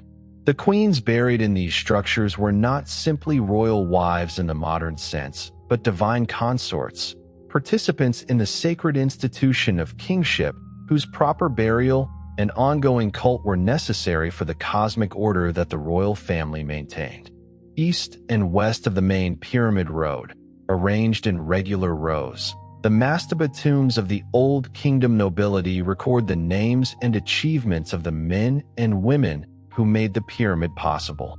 These are the administrators, the architects, the priests, the overseers who managed the colossal enterprise of pyramid construction and maintained the running of the Egyptian state. Their tombs are inscribed with autobiographies, short texts describing the officials' titles, achievements, and virtues that represent some of the earliest personal biography in world literature. They tell us that a man named Hemen was the overseer of all construction work for Khufu. They tell us that a man named Ankhaf served as a vizier and was also a close relative of the pharaoh. They tell us the names of sculptors who created the tomb statues, the names of painters who decorated the walls, the names of the people whose collective effort created the world that the pyramids represent. The tomb art of the Old Kingdom officials who built and served the pyramid complexes is, in many ways, as revealing as the pyramids themselves. The walls of their mastaba tombs are covered with scenes of daily life, not the afterlife, but this life, the life they knew and loved and wanted to be surrounded by forever. Agricultural scenes show planting and harvesting, with small figures bent over furrows or carrying sheaves. Fishing and hunting scenes show men in papyrus boats poling through marshes while birds rise from the reeds and fish dart through clear water. Banquet scenes show guests eating and drinking while musicians play and dancers move. Craft scenes show potters at their wheels, weavers at their looms, carpenters shaping wood, metalworkers blowing into fire pots. All of this activity was depicted not as historical record, but as magical provision. By depicting these activities on the tomb walls, the ancient Egyptians believed they ensured the permanent availability of these pleasures and necessities for the dead. The boats buried near the Great Pyramid deserve special mention because they represent a remarkable discovery and a remarkable preservation. In 1954, an Egyptian archaeologist named Kamal el-Malik was investigating an area south of the Great Pyramid when he discovered a sealed pit cut into the bedrock. The pit, sealed with massive limestone blocks since approximately 2500 BCE, contained a disassembled wooden boat, one of the largest and best preserved ancient wooden vessels ever discovered. The boat was not buried as a functional vessel, but as a ritual one, intended for the pharaoh's use in the afterlife, specifically, perhaps, for the solar bark's journey across the sky. Its reconstruction from the 1,200 separate pieces in which it was found took 14 years. The result is a vessel approximately 43 meters long, built of Lebanese cedar in a style without metal fastenings, held together entirely by rope lashing through holes in the planking. It is displayed today in a museum built directly over the pit where it was found, at the foot of the Great Pyramid.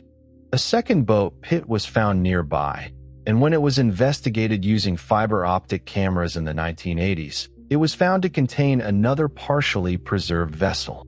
This second boat was excavated beginning in 2011 and has been undergoing conservation and study since then, adding to our understanding of the Old Kingdom's shipbuilding traditions and of the religious significance of boats in the pyramid complex.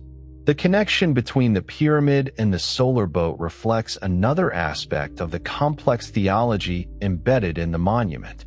The Egyptian sun god Ra was believed to cross the sky each day in a solar bark, a divine boat that carried the sun from east to west across the heavens during the day, and then descended into the underworld to make the return journey from west to east through the hours of night. The dead pharaoh, identified with the sun in its aspects of both daily journey and nightly renewal, needed a boat for this cosmic voyage. The provision of a real wooden boat, carefully made and respectfully buried, was the practical expression of this theological necessity, the same logic that placed real food, real tools, and real possessions in tombs alongside the dead. The relationship between the pyramid and water, the Nile, the flood, the transport systems that brought stone to the site, has been the subject of increasing archaeological attention in recent years. The discovery of the Wadi al-Jarf papyri established beyond doubt that the transport of Tura limestone by boat was a large-scale, carefully organized operation with its own administrative hierarchy and its own logistical infrastructure. Mirror's journal entries record boats loaded at Tura, sailing north with the current to a harbor somewhere near Memphis or Giza, unloading their cargo, and returning south against the current, a round trip that took several days and was repeated continuously throughout the construction season.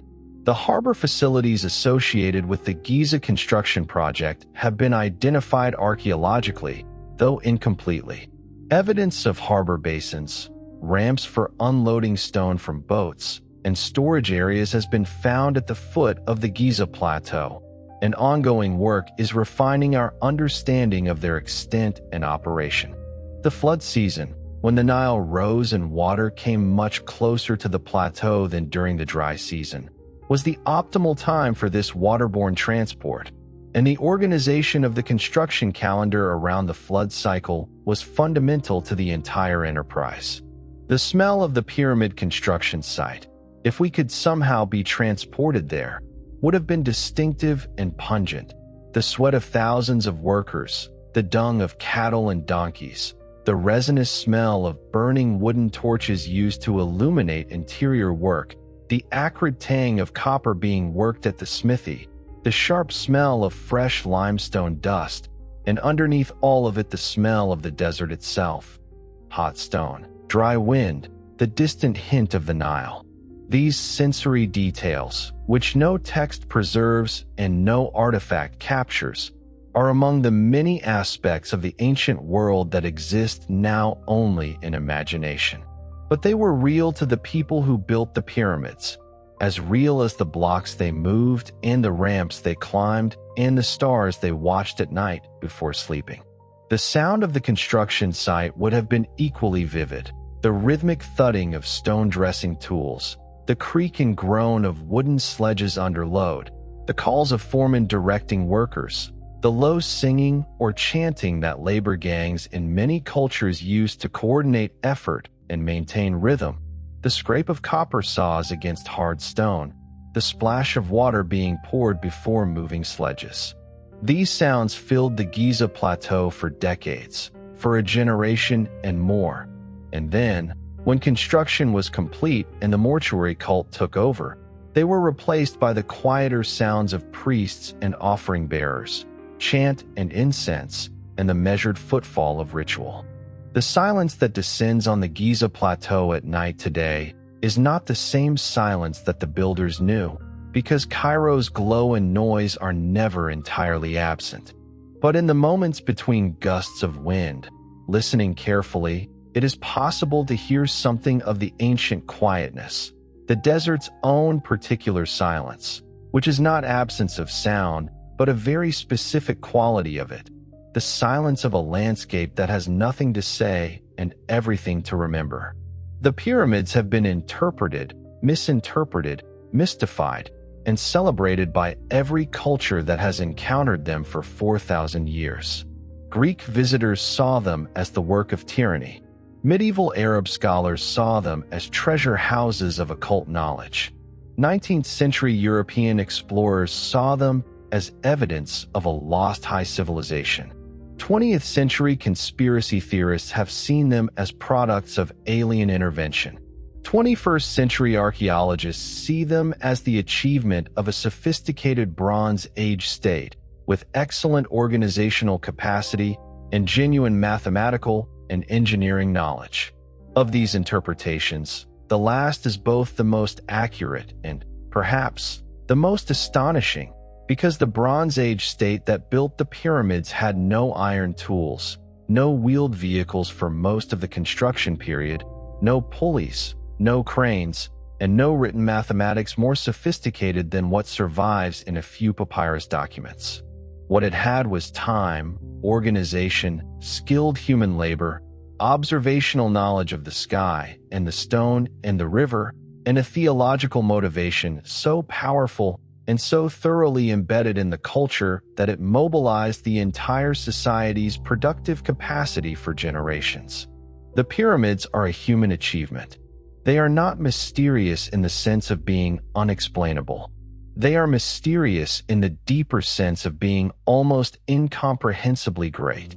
Looking at them tonight, in the imagination, lit by starlight and by the distant glow of a city that did not exist when they were built, they seem to breathe. Not literally. They are stone, and stone does not breathe. But the shadows that play across their surfaces in changing light, the way the eye travels upward along their lines, the way they interrupt the horizon in a way that the eye returns to again and again.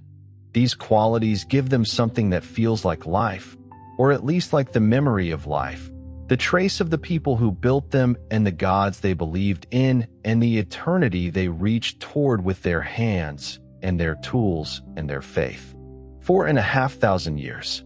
The number is almost meaningless as an abstraction. But here is one way to feel it. If you were to count the years, 1 second per year, it would take more than 50 days of counting, night and day, without stopping. That is how long ago the Great Pyramid was completed. That is how deep the reach of the pyramid builders extends into the past. And the pyramid is still there. It will be there tomorrow morning. It will be there after you wake.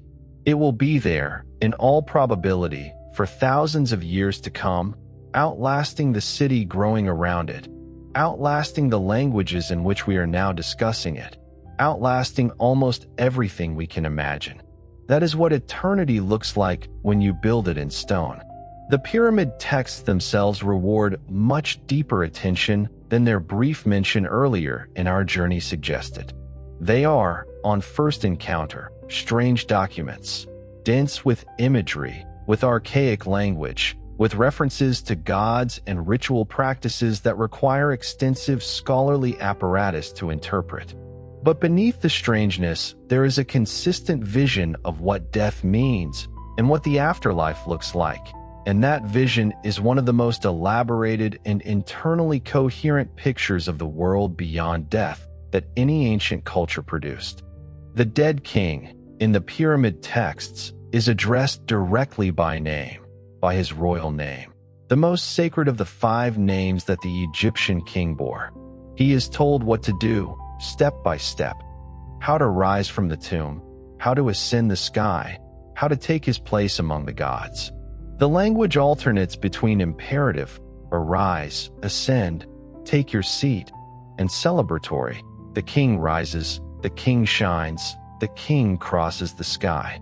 It has the quality of both instruction manual and hymn, which is precisely what it was intended to be, a practical guide and an expression of theological certainty combined. The king's journey in the pyramid texts is described as both an ascent to the sky and a descent into the underworld, because the Egyptian afterlife incorporated both the celestial realm of the stars and the subterranean realm through which the sun passed during its nightly journey. The dead king followed the sun into the west and through the 12 hours of the night, emerging again in the east with the morning light. He also took his place among the imperishable stars, the circumpolar stars that never set, and circled the heavens eternally.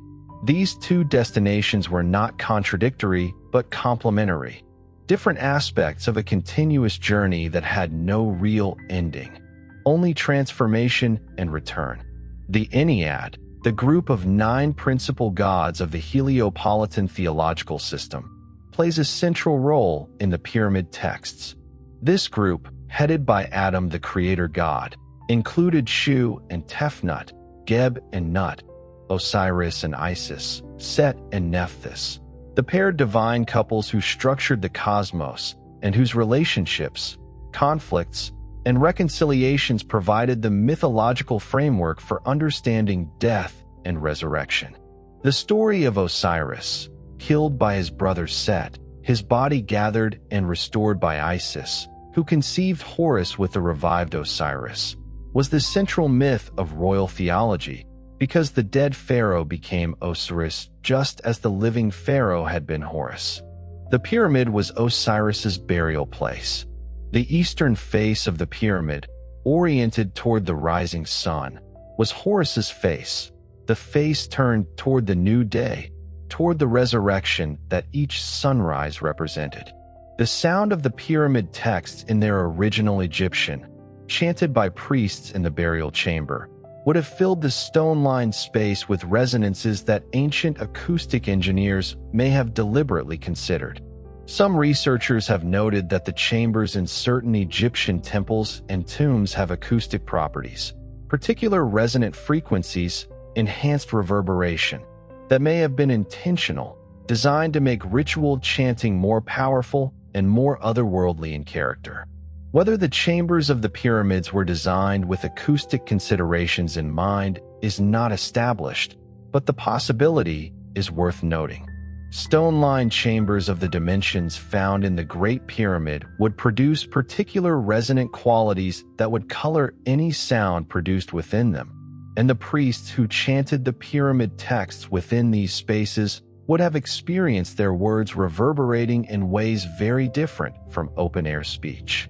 The relationship between the pyramid and the ordinary people of Egypt, the farmers and craftsmen and servants who were not pharaohs and did not expect to be buried in pyramids, is a complex one that Egyptian religious thought addressed in its own way. In the Old Kingdom, the full afterlife of resurrection and celestial immortality was largely understood as the pharaoh's privilege. The common person's afterlife was more modest, a continued existence in or near the tomb, sustained by offerings, connected to the physical body preserved there. Over time, through the Middle Kingdom and into the New Kingdom, this picture changed. The benefits of resurrection and judgment began to be extended to non-royal persons. The Book of the Dead, which evolved from the pyramid texts through the coffin texts of the Middle Kingdom, was eventually available to anyone who could afford to have it written. The democratization of the afterlife is one of the most significant developments in Egyptian religious history, and the pyramid stands at the beginning of that development, as the monument that first gave physical form to the aspiration of eternal life. The physical labor of building the pyramid was, in this theological framework, not merely economic service to the state. It was participation in something sacred. To help build the eternal home of the divine king was to contribute to the cosmic machinery through which the sun rose and the Nile flooded and the world continued in its proper order. Whether the individual stonemason who cut a block of limestone in the Giza quarry felt this meaning consciously in his daily work, or whether he thought primarily about his next meal and his aching back, we cannot know. But the framework within which his work existed gave it a significance that went beyond the physical, and the mortuary priests and scribes who managed the project would have articulated that significance regularly in the rituals and proclamations that surrounded the construction. The mathematical perfection of the pyramid, its precise alignment, its exact geometry, its careful proportions, was not separate from its religious meaning but integral to it.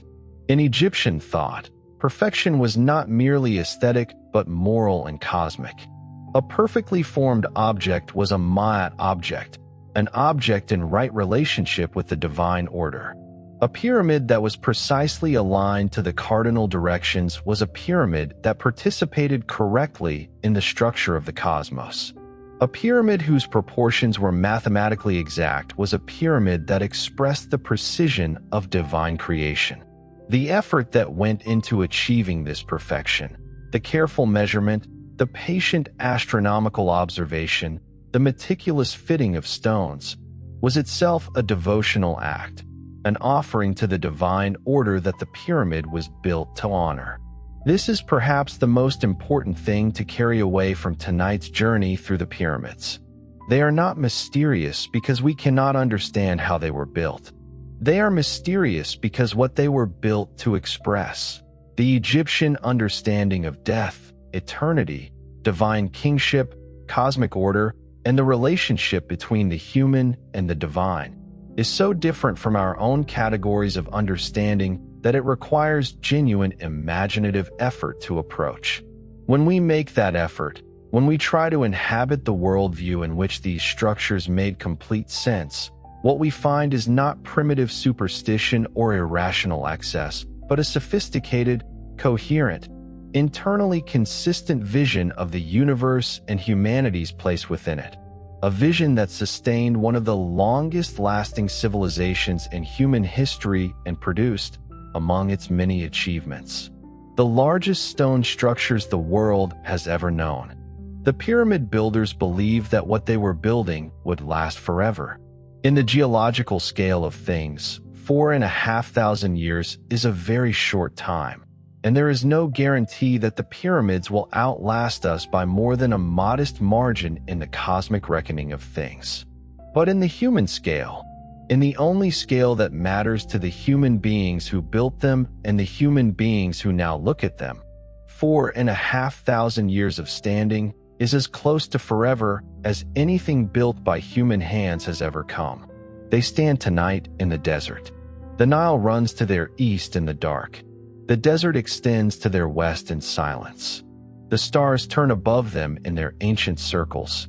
And in the granite chamber at the heart of the greatest of them, in the stillness that has not been broken in 4,000 years, there is a kind of perfect quiet, the quiet of stone, the quiet of achieved intention, the quiet of something that was made to last and has lasted and will last long after we have returned to the earth from which we came. The process of mummification, which prepared the pharaoh's body for its residence within the pyramid, was itself a technology of extraordinary precision and devotion. Understanding it helps to understand why the pyramid needed to be what it was. The body had to be preserved because the Ka, one aspect of the Egyptian soul, the vital life force, needed a physical anchor in the world.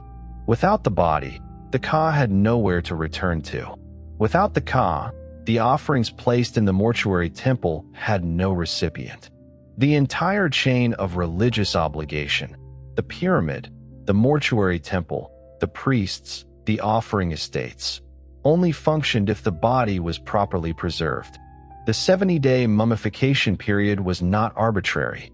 It closely corresponded to the period during which Sirius, the star most closely associated with the afterlife and resurrection, was invisible below the horizon each year, a period of apparent death followed by the star's brilliant return, which the mummified pharaoh's resurrection was understood to mirror. The mummification was conducted by specialized priests in a dedicated facility called the Place of Purification, and every step was accompanied by specific ritual recitations, specific prayers, specific protective gestures. The removal of the internal organs and their placement in canopic jars under the protection of 4 divine guardians, Imhotep for the liver, Hapi for the lungs, Imhotep for the stomach, Kabasana for the intestines, was not merely practical preservation, but a ritual act of divine protection, ensuring that every part of the dead king's body was under specific divine care. The wrapping of the mummy in hundreds of meters of linen was accompanied by the placement of protective amulets at specific positions throughout the wrapping, amulets shaped as the Eye of Horus, the Djed pillar symbolizing stability, the Tayat knot of Isis, the Scarab of Rebirth, and many others. Each amulet was placed with specific ritual words spoken, ensuring its activation and effectiveness.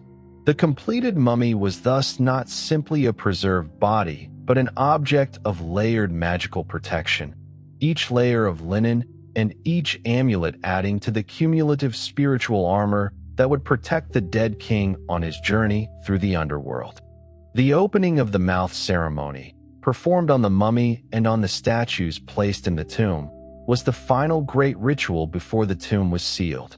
A priest wearing the mask of Anubis, the jackal-headed god of embalming, touched a ritual implement to the mummy's lips, symbolically restoring its ability to breathe, eat, drink, and speak. This ceremony activated the mummy as the physical home of the dead king's spirit, transforming it from a preserved body into a functioning spiritual presence. Without this ceremony, the offerings placed in the tomb could not be received, the magical texts inscribed on the walls could not be activated, and the entire religious apparatus of the burial would be without effect.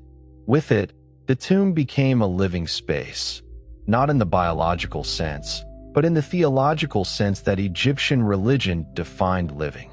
The opening of the mouth ceremony was performed not only on the mummy, but on every statue of the king placed in the tomb complex. Statues of the king were not merely decorative or commemorative objects. They were alternative bodies for the Ka, additional physical forms that the spirit could inhabit if the mummy were damaged or destroyed. The presence of multiple statues, each ritually activated, provided redundancy, an insurance against the destruction of any single physical form. This theology of the statue explains why Egyptian royal portrait sculpture placed such emphasis on permanence and formality rather than naturalistic detail. A statue that was recognizably the king, that carried his name and his likeness in a stable, durable form, was a more effective spiritual vessel than one that captured a momentary expression or a specific emotional state. The conventions of Egyptian royal sculpture, which seem rigid to modern eyes, were optimized for the specific spiritual function the statues were meant to serve. The light that plays across the pyramid at dawn and dusk, the long shadows that stretch across the desert floor, the way the surface seems to glow in the low angle of early or late sun, was observed and valued by the ancient Egyptians in a way that was not merely aesthetic. The sun's first rays striking the pyramid's apex each morning were understood as the moment of divine contact, the solar bark reaching the peak of its ascent, the pyramid receiving the touch of the divine light that sustained the world. The alignment of the pyramid's faces and its apex to catch this light in a particular way was, in this understanding, a functional requirement rather than an incidental quality. The pyramid needed to be in this exact relationship with the sun's daily journey in order to fulfill its role as the dead king's house and the world's cosmic anchor. As the sun moves through the day and the pyramid's shadow rotates and changes length, the monument functions as a kind of enormous sundial, marking the passage of hours in a way that would have been visible from considerable distances. The mortuary temple's service schedule, the timing of offering rituals, the organization of the priest's daily duties, all of these would have been calibrated to the movements of light and shadow around and across the pyramid. The monument organized time as well as space, providing a physical reference for the daily cycle of sacred activity that was its ongoing purpose. The night sky above the Giza Plateau, in the age before electric light, would have been of a quality that modern city dwellers cannot easily imagine. The Milky Way visible as a luminous band across the sky, the stars brilliant and numerous, the planets bright and distinguishable from the fixed stars by their movement. To the priests who maintained the nocturnal rituals at the pyramid complex, this sky was not mere scenery, but a living religious text, a map of the divine world that could be read and interpreted by those trained in astronomical observation.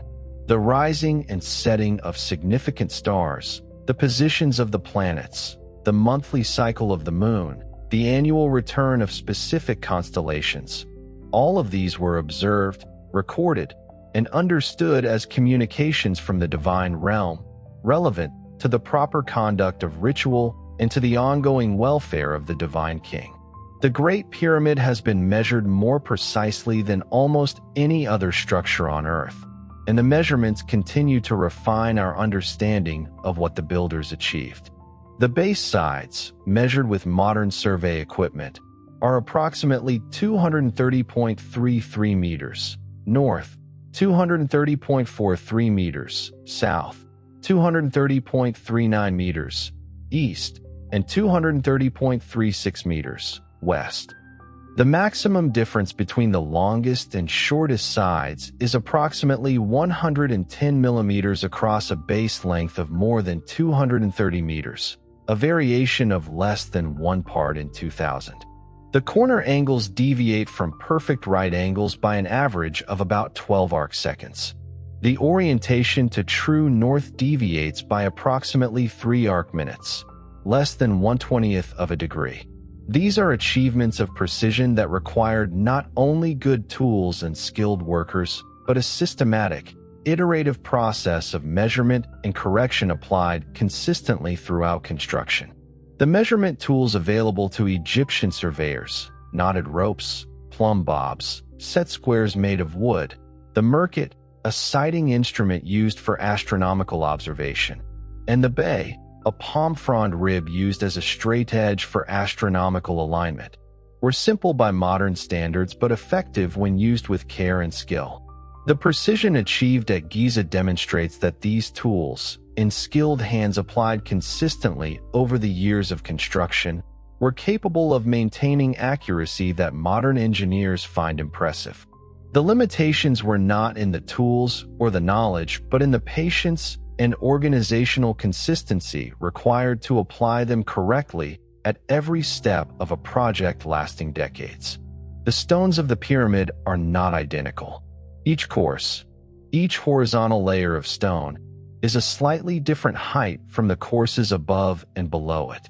The lowest courses are the tallest, with some blocks reaching 1.5 meters in height. As the pyramid rises, the average block height decreases, reaching approximately 50 centimeters near the top. This variation in block size is both practical and structural. Larger blocks at the base provide a stable foundation, while the decreasing block size at higher levels reduces the weight that needs to be managed at each course and makes the upper construction more manageable. The blocks were not cut to a standard size, but to whatever size was appropriate to their position, their purpose, and the particular stone available.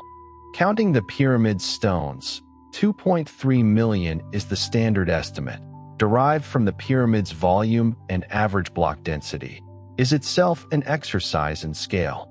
If you were to lay all those blocks end to end in a line, they would stretch approximately from Cairo to London. If you were to distribute them evenly among every country in the world, each country would receive roughly 10,000 blocks.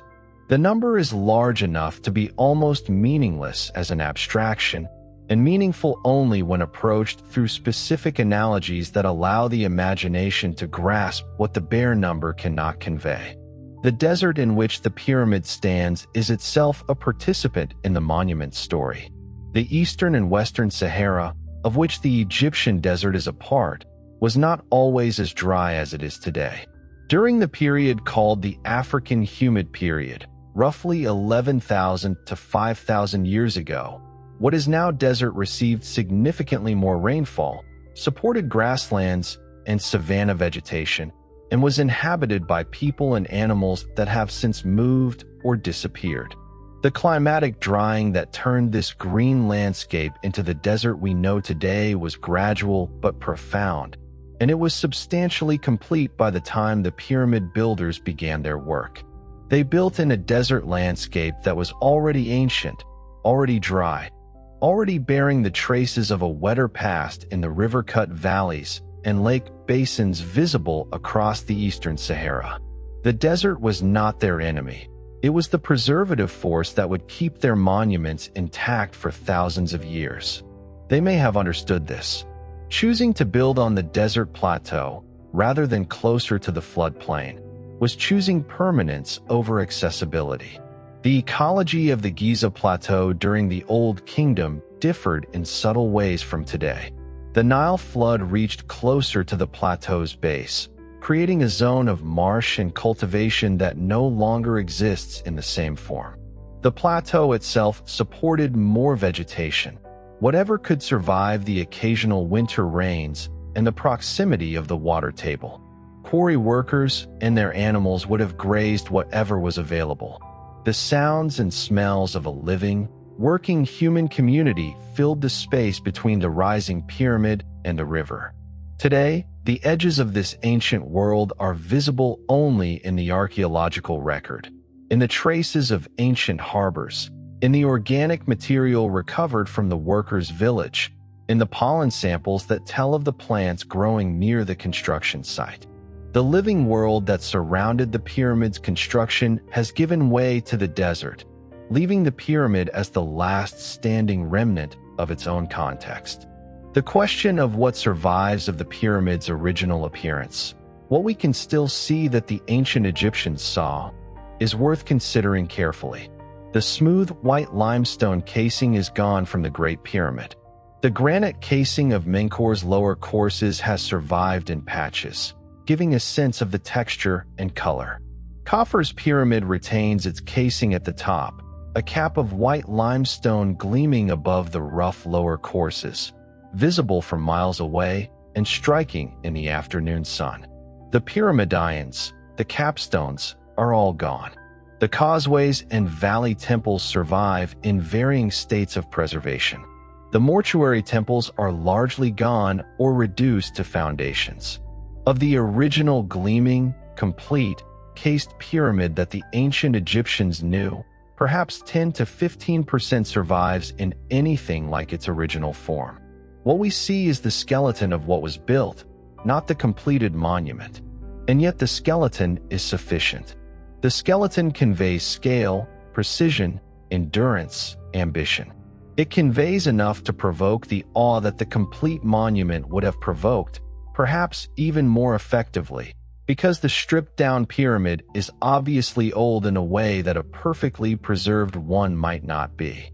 Its age is visible in every rough-cut stone of the exposed core, in every missing casing block, in the gap between what it was and what it is. That gap is itself a record of time, a 4,500 years pressing against the structure, taking what it could and leaving the rest. What remains is still extraordinary. The Great Pyramid stands, tonight and tomorrow night, and for the foreseeable future. The stars turn above it. The desert breathes its slow breath around it. The Nile runs in the dark to the east. And somewhere in the granite chamber at its heart, in a silence that has not been broken in 4,000 years, there is a stillness that is not emptiness but presence. The presence of something made with great care for a great purpose, still here, still pointing at the sky, still keeping its ancient, patient vigil. And so we come gently to the end of tonight's journey. We have gone inside the pyramids tonight, into the mathematics that placed them and the beliefs that shaped them. We have climbed the grand gallery in our imagination and stood in the king's chamber listening to the silence. We have read the pyramid texts, the oldest religious literature in the world, and heard the dead king described rising to the stars. We have walked through the workers' village and met the people who built these monuments, the bakers and the brewers and the stonemasons and the overseers with their team names and their pride. We have looked at the Sphinx in the moonlight and imagined a young prince falling asleep in its shadow, dreaming of the throne. The pyramids were built for eternity, and they achieved it. 4,500 years is a number too large to hold in the mind all at once. But you can hold one piece of it tonight. The fact that right now, while you rest, those three great triangles are standing in the Egyptian desert in the dark, exactly where they were placed, aligned with the same stars that are above you now, pointing silently at a sky that has been turning above them for all this time and will continue to turn long after everything we know is gone. Let that thought carry you into sleep. The stars are turning. The desert is quiet. The stones remember. Sleep well. Good night.